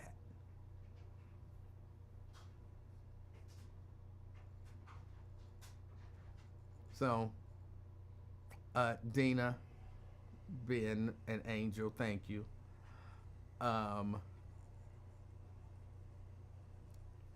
Little baby don't care. She just say it. She say what she say. Jason says, you're allowed to eat sugar, just watch how much. Right, that's what I'm trying to do. That's what I'm trying to do. Look, y'all don't understand. I'm doing real good. I bought, when I say the ice cream, what's them drumsticks? The drumsticks. You know, sugar with the sugar cone, ice cream, and chocolate shell thing. I bought a box of those at the end of January. They are still, I've eaten 2 of them since the end of January, which averages 1 a week. I'm not fooling myself into believing I'm never going to eat sugar again. That wasn't my goal in January. My goal in January was not to eat sweets at all in January, just to kind of kickstart it and get myself there. But I knew eventually I would factor sweets back into my lifestyle, but just reasonably. Now, last year, if I would have bought a box of drumsticks, that might have lasted 2 days. It might have lasted 2 days. It's been in there for 2 weeks. And only 2 of them, Mrs. Livingston don't really eat sweets, so she ain't gonna eat it. But it's been in there for 2 weeks and only 2 of them are gone. So y'all can try to shame me about eating some sweets. And I see every time about, well, why even bring the temptation into the home? Because I can eat. I'm grown. I'm grown as hell. I can eat whatever I want to eat. But I'm managing myself, getting to the point where I can do things reasonably. So I know I can eat sweets reasonably. I didn't eat the whole box. I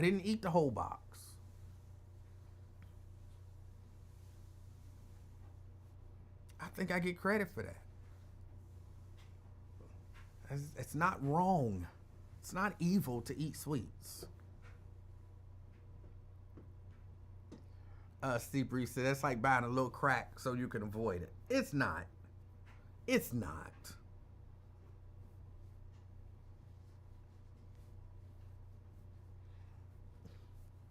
But yeah, oh,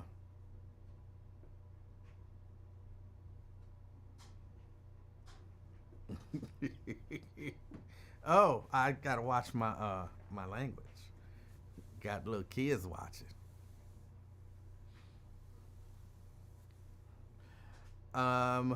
Mike Thompson says, I need a weed diet.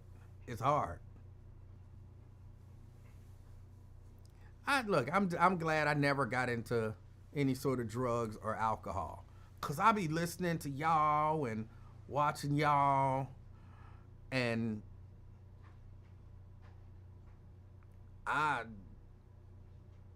that's got to be hard. Like, I know it's hard for my sweet thing, but I mean, like, you legitimately can't relax unless you drink some alcohol. You legitimately can't have fun if you haven't had a drink, or if you don't have a drink. I can be happy without sweets. I can have a ball without having eaten any sugar. Some of y'all couldn't imagine life without that, like, oh, we about to go out. What they got to drink? They ain't got nothing to drink. I ain't going. Like, you can't do it. And it seems difficult. Like, that would be really difficult. Because those are, mood altering things. Daryl says, it's nothing wrong with smoking weed as long as you do it in moderation. I'm not even, saying right and wrong. I'm just saying from my perspective of, I know that my sugar addiction, and I'm not even doing that like for some mood altering anything. I'm doing it because I like the way it tastes. Sugar tastes good. Sweet things taste good. So, it's no moral anything there. But I don't have to have a piece of cake at the party in order to be having a good time. You know what I'm saying? But there are people who have to have alcohol in order to have a good time. I don't need a piece of cake to relax at night. I can relax at night. But there are people who have to have a drink to relax. So I'm just saying, it's an addiction for a different reason, but an addiction nonetheless. But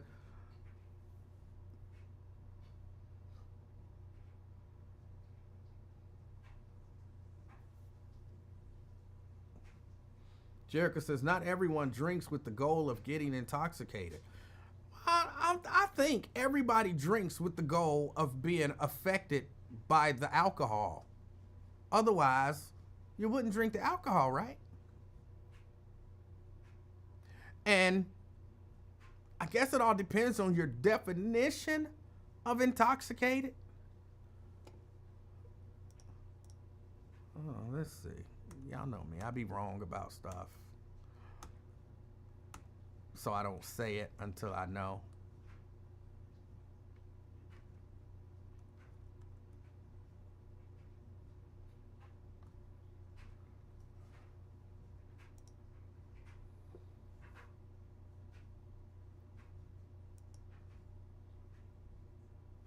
Okay. So I think you're absolutely wrong, Jerica. Everybody drinks, I think, with the intent of being intoxicated. I think so.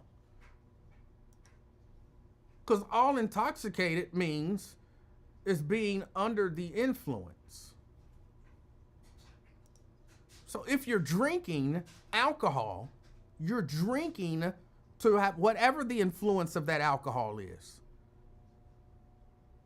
That's what Jason says, it just relaxes the body. Then that's the influence that it has on you. So if you're drinking to relax and the alcohol facilitates that relaxation, by definition, that's intoxicated. That's under the influence of. That's the definition. The definition. Whatever the influence of it is, that's the intoxication. Now, to be overly intoxicated, maybe, is what you're thinking. But by definition, it's well, you say we can disagree, but I'm looking at the definition of intoxicated. Means to be under the influence of drugs or alcohol. I'm just looking at the definition.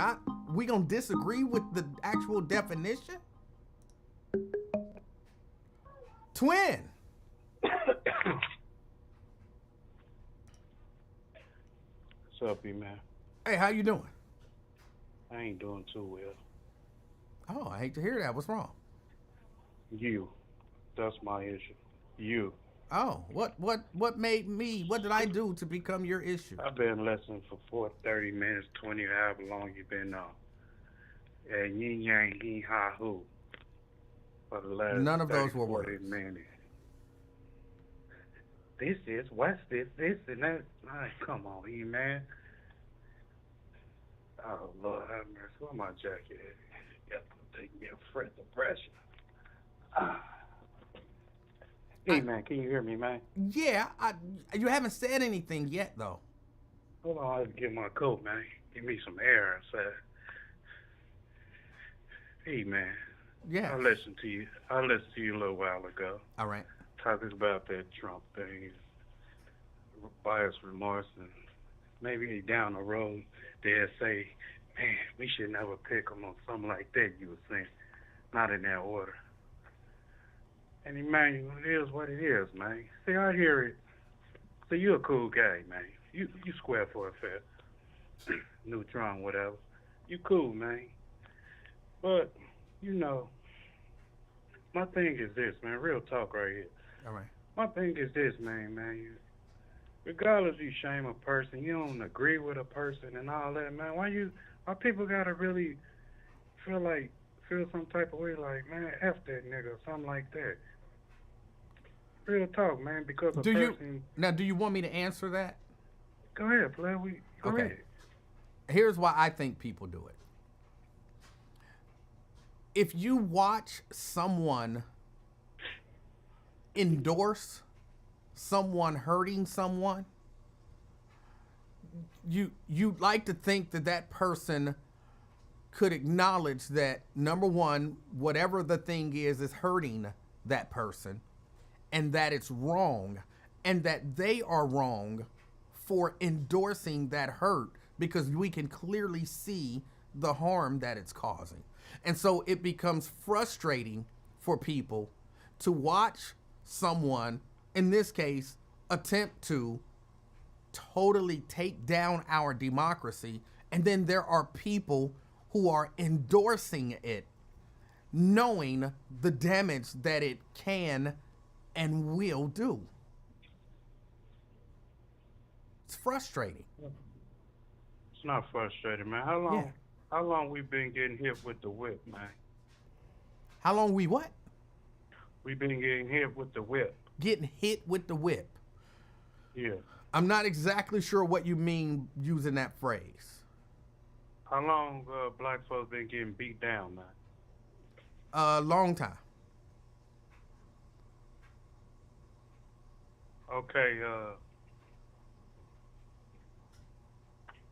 Is people your talk about democracy, right? what? People talk about democracy, right? People do talk about democracy. What is that? The empowerment of government for the people, right? If you want to define it that way, okay. What's your definition of it? Well, there's an actual definition, but let's just use government of the people, for the people, by the people, or whatever it is. In that case, if we so much put our trust, and they're not fake, but our trust in our local politicians and national, whatever the case may be, and especially you've been rocking with them 20, 30 years, why can't you switch up, man? Because you feel like that person not doing you right. You can. Okay, so if a person switch up, why would you shame them or do like this, regardless of the outcome? Like, man, I was expecting him to change the city or change our hood or do something for the community or the people, but I guess it backfired on. So I'll just go with what we got. Well, here's why I think to a lot of people, or let me just speak to me. For me, that doesn't make sense, because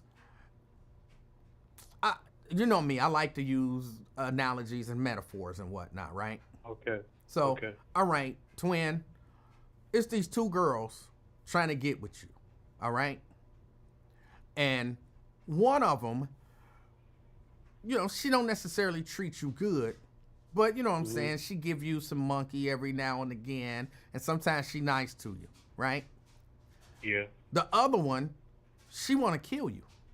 So you looking at one of them and you saying, man, she don't always treat me nice, and she don't give me monkey every time I want it, so I'm going to go to the one that's trying to kill me. That wouldn't make sense, would it? She ain't going to give you no monkey. She going to always be mean to you, and she want to kill you. Why would you choose her over the other one? Because a person like twins not going to go for the one they're trying to kill.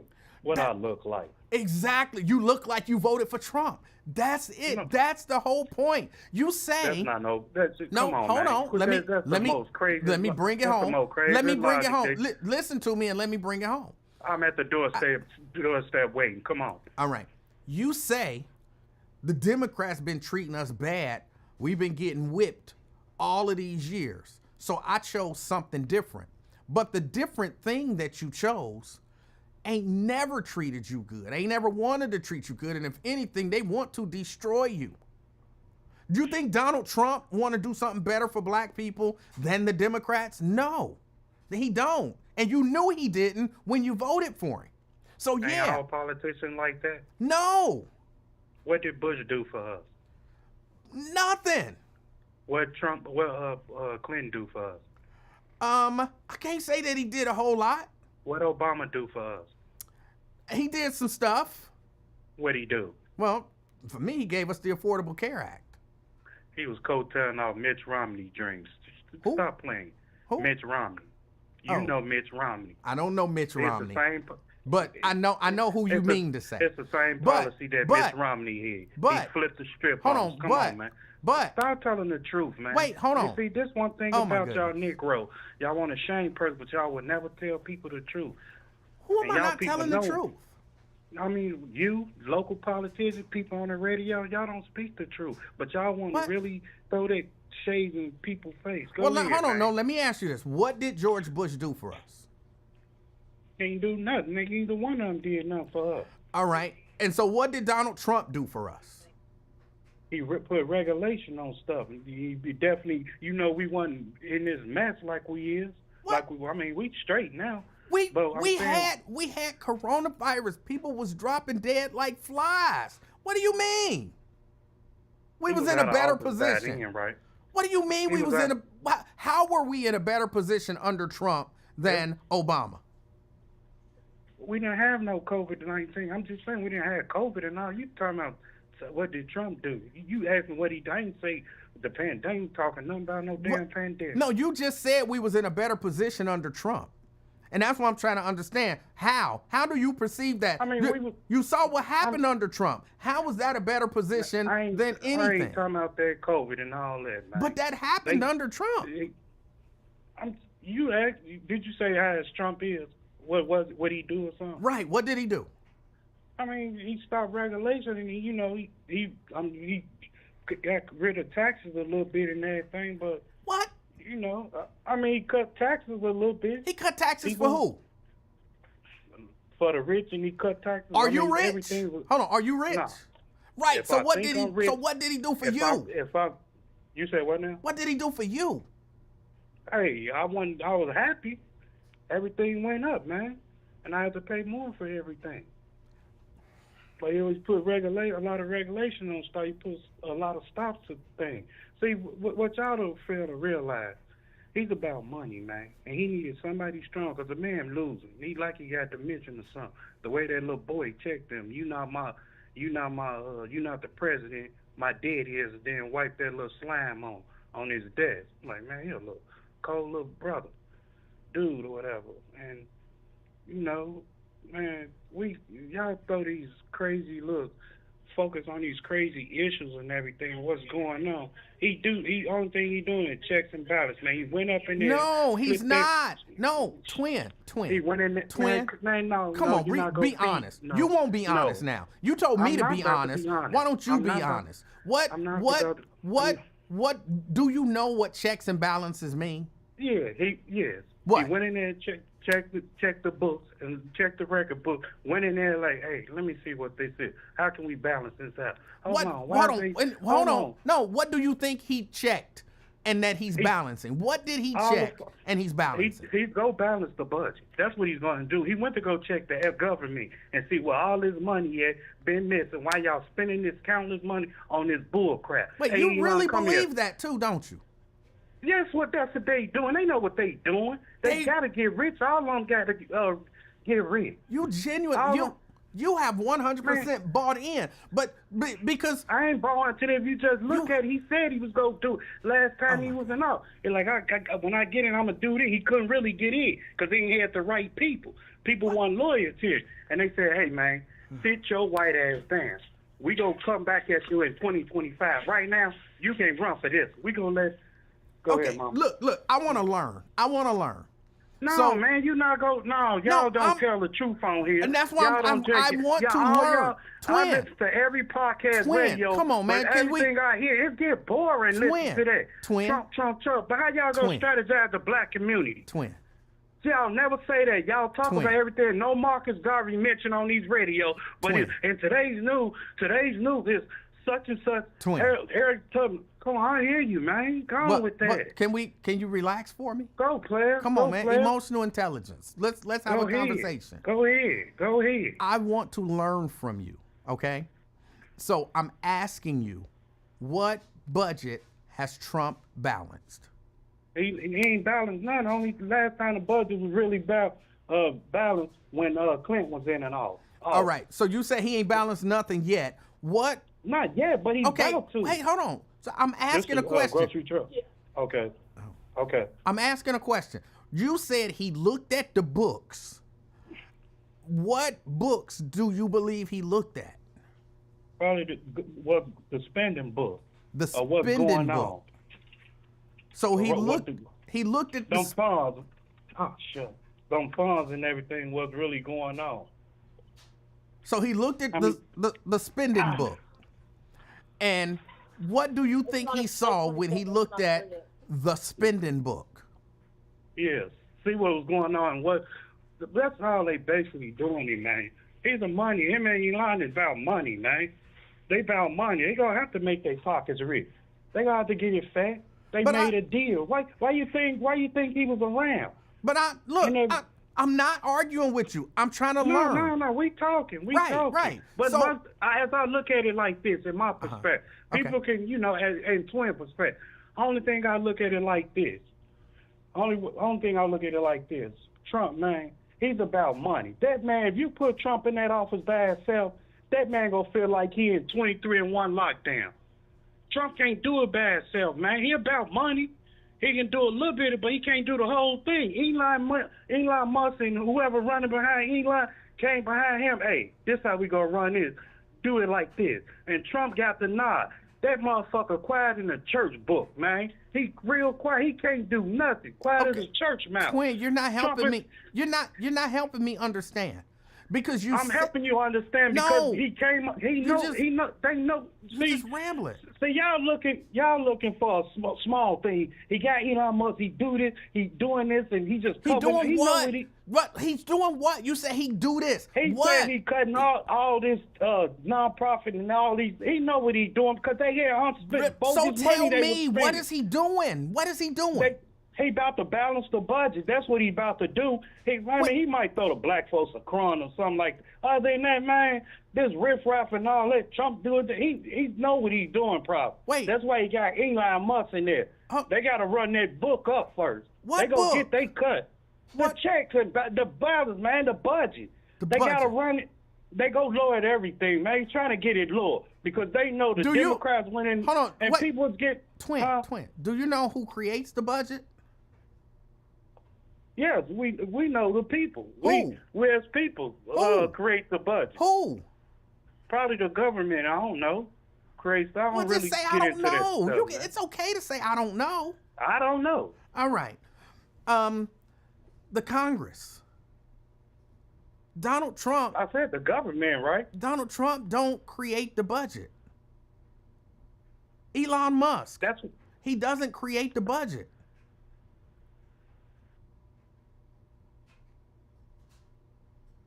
So when they look I hear at you. Keep going. right, so when they look at the spending book,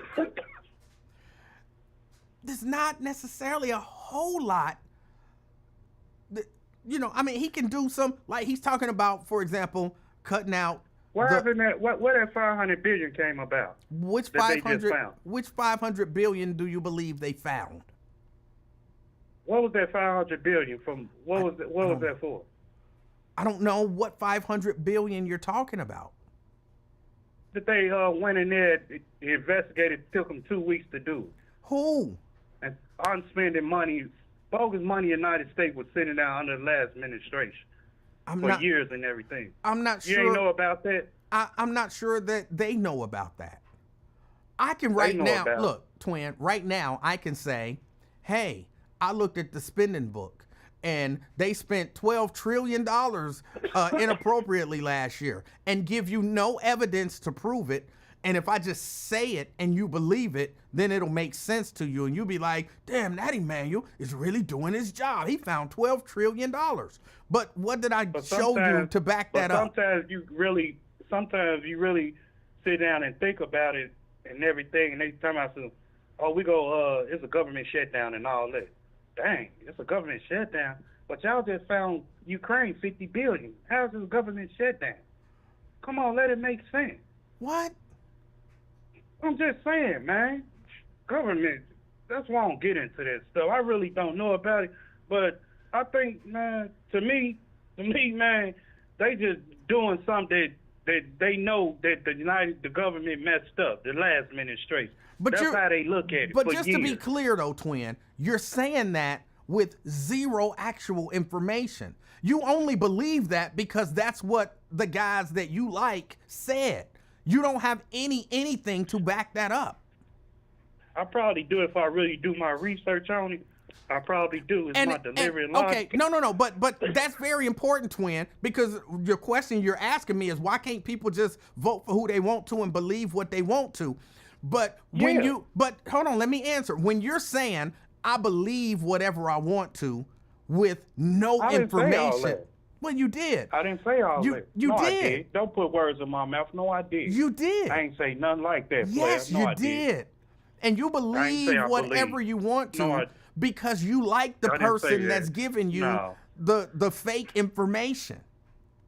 But not You get because fake it's information. actual All y'all information. get fake information on here until it hit the fan. I'm just saying I agree with what you said that you should do some research. I agree with you. But why people get on you as much as they do is because you call on here telling people they lying and that ain't the information and this ain't this and this ain't that. And then when they question you about it, you like, well, I don't know about none of that stuff. Then why are you so vociferously, I believe that's the correct word, against what people are saying when you don't actually have any information yourself, admittedly? My thing is this. People are entitled to their opinion or whatever, and people are entitled to what their prerogative and everything else. So if I vote for a person, or I like that person, I dislike that, that's me. You ain't got to be, shaming and everything else for other people. And I be in the chat and on other podcasts or radio, and I'm like, why people mad for, man? Just go with the flow. But that's just it. We don't want to just go with the flow. That's terrible. That is horrible. I'm just saying, okay, we in a round circle, whatever. And say you're the AA drug thing, alcohol circle. Okay. Oh, you're an alcoholic. You got 50 beers. And I'm not going to be judgmental to that person or criticize them because we're in a circle because we all got problems. I just go with the flow. Okay, Billy got drug problems. He drinks 5 beers. Katie, she smoked crack.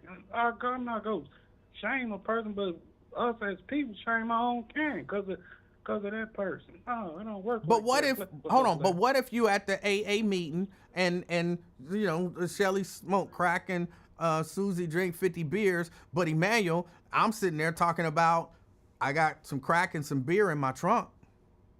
Ain't it okay to judge me? No. Why not? Your problems. No, because I'm not there. I'm not there trying to actually help people. I'm there trying to capitalize off of people's weakness and misery. That's bad, right? No, we all in a circle together. We all got problems. That's our problem being here. But I'm saying, that's my idea of. I'm not gonna shame you because you alcohol. Me too. I smoke crack too. But what I'm saying is, what I'm saying is, if I see y'all misery and I jump in to only exploit that misery, there's nothing wrong with saying, Emanuel, you wrong for that. You wrong for what? Smoking crack or No, drinking? for selling crack addicts crack. There's nothing wrong with. Why are you coming to the AA meeting to advertise that you got crack in your trunk for sale? I didn't say nothing like that. I said it. No, I ain't talking about. No, I'm saying if we was in a circle together. No, but that's what I'm saying. But you're missing my point. I'm trying to take your analogy, your metaphor. And what I see is Trump. He's playing y'all. He see y'all don't like. Don't they all play us, man? He see that y'all don't like trans people. And so what he's doing is. Damn right I don't. Right. So what he's doing is he's manipulated you so that you think he on your side, but really he gonna give you the whole trans thing, but he gonna take all the money out your pocket. He gonna make life worse for you. He gonna make life hard for people just to put more money in his pocket. He don't have to say it. We can look and see it. He don't have to say it. We can see it. They all drain the swamp. So what's new? This ain't nothing new. Y'all act like this something new. Like that Nazi and all that stuff, that ain't nothing new. What? Like that Nazi stuff going on and people act like that's new, man. No. They all the president drain the swamp. So what's new about it? I'm not sure that you know. Hold on. It's just a nigga went in there strong on everything with no mask on. No. He told y'all half done. I'm gonna show y'all half go be done. Twin. Come on, Emanuel. Twin, What? again, you don't even know what the terminology that you're using means. Drain the Man, swamp. okay. You talking about they all drain the swamp. No, they don't. And you don't know what it means to drain the swamp. It's just something that you Okay, heard them man. say. Okay, man. What they supposed to mean when they talk about, because I don't want you to say that no more, and then people be like, he an idiot, he don't know what he's talking about. I don't Okay, man.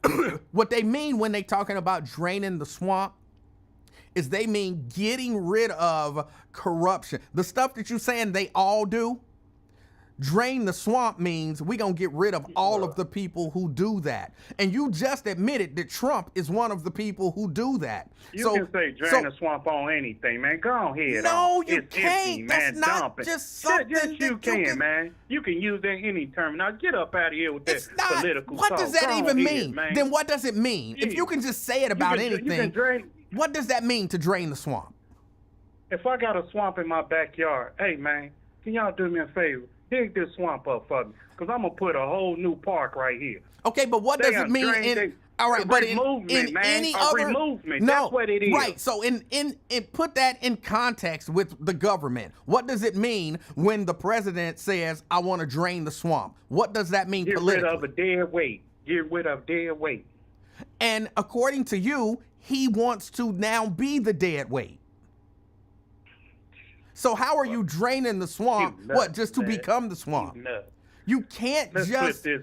That's let's- not nah, just something I'm that done you with can this. use in any context. Like, oh, my car broke down. I want to drain the swamp. That doesn't make sense. It's not You're something right, you it can don't just make use. sense what you Right. just said. Exactly. So you can't just use it for anything. Man, yes, you can. Yes, you can. Then Get up use out it. here, Use man. it. Then use Yes, it. Use it in a sentence with nothing to do with swamps or politics. Use drain the swamp.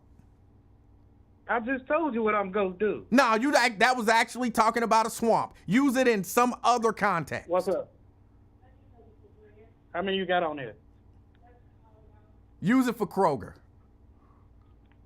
Use it for that milk truck. Use drain the swamp with regard to that milk truck. Kroger's is laying off. Hey, Mr. Emanuel Livingston, as CEO of Kroger's. We need to drain the swamp. What you mean? We got to balance these budgets. We really. That is paying not people for draining no the reason. swamp. That wouldn't Oh be my God! balancing the What is budget. it then? It's not draining the swamp. What is it, Draining man? draining the swamp is getting rid of the unwanted stuff. Oh, go on, man. What are you talking Come on, about? Man, you full of it, man. You just told me Bruh. to use it in a sentence. That was horrible. What? No, it wasn't. That was I'm giving- horrible. Stop playing, play. I'm giving it to you in my definition, man. You told me use Okay. it a definition. I get it. You I'm don't know what saying it. You're just saying stuff because you heard people say it. No, I get no, it. I get heard it in part. Come on, I heard it before. Stop it, man. No, I know you heard it, but you didn't know what it meant. I heard it. I heard it, man. I know what it meant, man. Come on. You didn't. But I can use it. Come on, the government uses it all the time. And I know what it means, but You let me don't. stop. You really don't. And there's Come on, nothing I wrong do. with I do. admitting that you don't know something. I do. Oh Lord Jesus, have mercy. You Man, don't. well, last thing you was Okay. talking about gifts and everything. I mean, Uh-huh. you know, I don't expect a gift or whatever on Valentine's Day, 'cause I believe in giving it all day, every day, or whatever. So I don't expect nothing back in return. But man, I'm out of breath. It take a lot of energy to make up a silly definition for draining the swamp and then try to come up with a nonsensical application of it. I'm unloading this bread. I'm out of breath. You draining the swamp. I can't stand you. Look, man. No, for real though, I don't ask none in return though. But I believe in giving and everything. Okay. I mean, it's yeah. Valentine's Day. If you got a woman, though, it's Valentine's Day every day. I don't expect no damn, special day for me. No. But, your girl, whoever you with, might be feeling down and out. Like, man, I'm about surprised. It's like candy. You always go for what they like. Yes. Whether it's Bath and Body Works or Sprite or Juju's or Mike and Ike's or anything, Chico sticks and all that. You go for what they like. Yeah. Well, that nasty Chipotle and all that. So you just go for what they like. It ain't gotta be. And I don't too much like them flowers. No, they be dying and everything. They Don't do. care how much you pay for them. Yeah. They die too much for me. They So die too much for I me, usually too. get them done. Yeah, they be dying, man, about a week or two. Yes. But I get them though, 'cause I like the smell of them and everything. I do be buying them imitations though. But other than that, it's Valentine's Day every day for me. And then you know what Yeah. happens after you give her that Valentine's Day gift, right? Your granddaughter right there. No? Yeah, you remember you said what that mouth do? Somebody in the chat. You know what? Said that. But I can tell you what that mouth do. It drains the You swamp. can't come on, man. Don't It drains do, man. the Don't say swamp, that. bro. It drains the swamp. No, you ain't got to say it like that, though, man. It drains the swamp. No, I ain't like the way you told me that, man. You could have said that to somebody else. What? Now I'm confused. You not confused the way you said. What? So I can tell you what that mouth do or some goofy It drains the stuff you just swamp. said. That's what I'm telling you it do. Man, whatever. All right, what else on the menu, man? That's it. Get you all discombobulated. That's it. I learned something today, and I appreciate your call. I know now that you can use drain the swamp for anything. Google it and see. No, I don't have to. You told me. It makes sense. No. Google and see if you don't believe. No, I don't have to. You told me. I'm about to go work out and drain the swamp. Go ask your wife that. I'm about to drain the swamp. She was like, what you mean? And I'm going to tell her that can Just- mean anything. Hey, no. Just, hey, for real talk on this. Tell her that and see what she say. See, does she think it's political, what we was talking about? No, I'm not going to do that. She'll Political look at me like I was crazy. And I don't want her to look at me like I was crazy. She had to look at you like that every day, so what's new? Just say it. Ask her. Well, I'm going to move on from After this call. Valentine's Day. I had After another call. Valentine's Day. I had another call coming in, so I got to go drain the All right, swamp. bye-bye. All right. Bye-bye. All right. All right, bye. He said you can use drain the swamp for anything. Hey, Mr. CEO of Kroger, we need to balance the budget and drain the swamp. You can use it for anything. Anything. Oh, it's a term. It don't really mean nothing. You can use it for anything. I gotta get my car fixed. We didn't do all of the repairs on my car. I still had to drain the swamp. What? That doesn't make sense. Just sometimes, and I tell people this all the time, it's hard. Because people think that if they say that they don't know something, people gonna think that they're stupid. But I'm here to tell you, you're better off saying, I don't know that, than pretending that you know something that you 100% don't know, because then you really end up seeming stupid.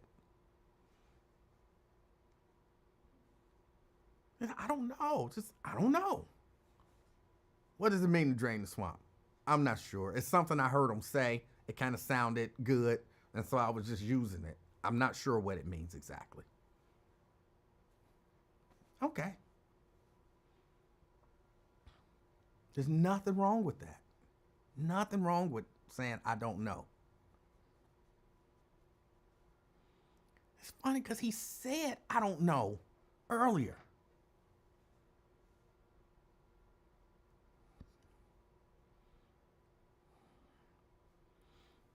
And y'all right. Y'all right. I was wrong for reiterating that Donald Trump is looking at the spending book. I was wrong for that, and I apologize. I shouldn't have done that. I was a little out of line.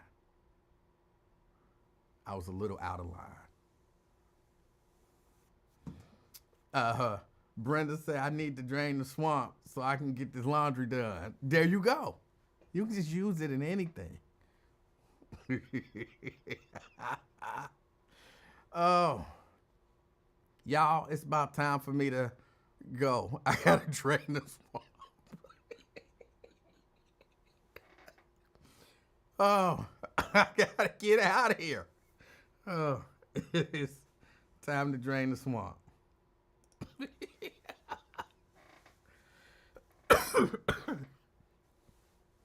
Just say I don't know. Oh.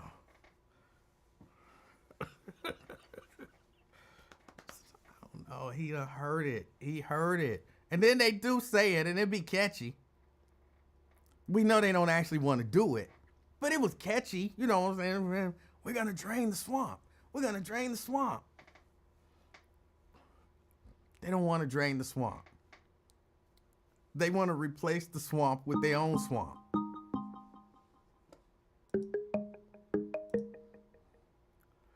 Key! Hey, what's going on, Emanuel? How are you? Hey, Key, long time no hear. I thought you'd put me down. No, I'll never do that. It just be weird sometimes to call in and try to be the sunshine when some of the calls be like, the sunshine ain't gonna make a difference. You always You know make what I a mean? difference, Key. Always. Okay, always. Always. Okay, well, I was calling to drain the swamp. You go drain the swamp. So, have I accomplished it? I don't know. Maybe. I thought it fits in any Maybe. sentence. Who am I to say? It could be I thought it anything. fits in any sentence. Hey, David Heron. Hey, Tonika. It could be anything. So you might have Right, just. so you gotta make up what it could mean. Yeah, you might have drained the Trill. swamp a couple of times Hey, so your far. underwear. I don't know. Hey, Brenda Early. Oh, okay. I have no idea. But I thought I've heard people say I got drained the swamp, and then they say basically they gotta go use the bathroom. Hey, Anthony Parsons. No, that's like. I thought I've heard that no, people say that. no, you that's- say they probably using it wrong, but I thought I heard people say that I gotta go drain the swamp. No, you heard them say they gonna drain the lizard or something like that. Oh, is that what it is? Yeah. Oh, okay. Swamp, lizard, alligator. Oh, okay. I see I'm using it the wrong way. I don't know. Hey, Jeannie. Hey, Regina. Hey, Ron. Oh. Hey, everybody. All right, man. That's all I wanted to make you laugh real quick because I know you said you're about to get out of there. I appreciate you, Key. Hey, Scott. All right, enjoy the rest of your okay? day and drain some more swamps. Okay, I'm going to drain it as I go out on this call. All right. Okay, bye. She thought they were saying they gonna drain the swamp. And then they go be. That's funny. That's funny. Y'all enjoy the rest of y'all day. I got some stuff I have to do. I had to call my good friend Raven, who will be on the show tomorrow. I believe she said around 3 or so. But I don't think I'll be on till like 3:30. So probably around 3:30. And yeah, she got something she want to say, and I want her to say it. So don't miss your favorite millennial, Miss Raven Monday. I and this is, was open, and she's allowed, and as far as I'm concerned, to come on this platform anytime she wants to. So we will see what happens. We will see what happens. Enjoy the rest of your evening. Stay warm, because it's cold out there, except for where bad people live. If you live somewhere where it's warm right now, you're a bad person. So for the rest of y'all, stay warm. And as always, be the reason somebody drains the swamp. I'm out, y'all. Peace.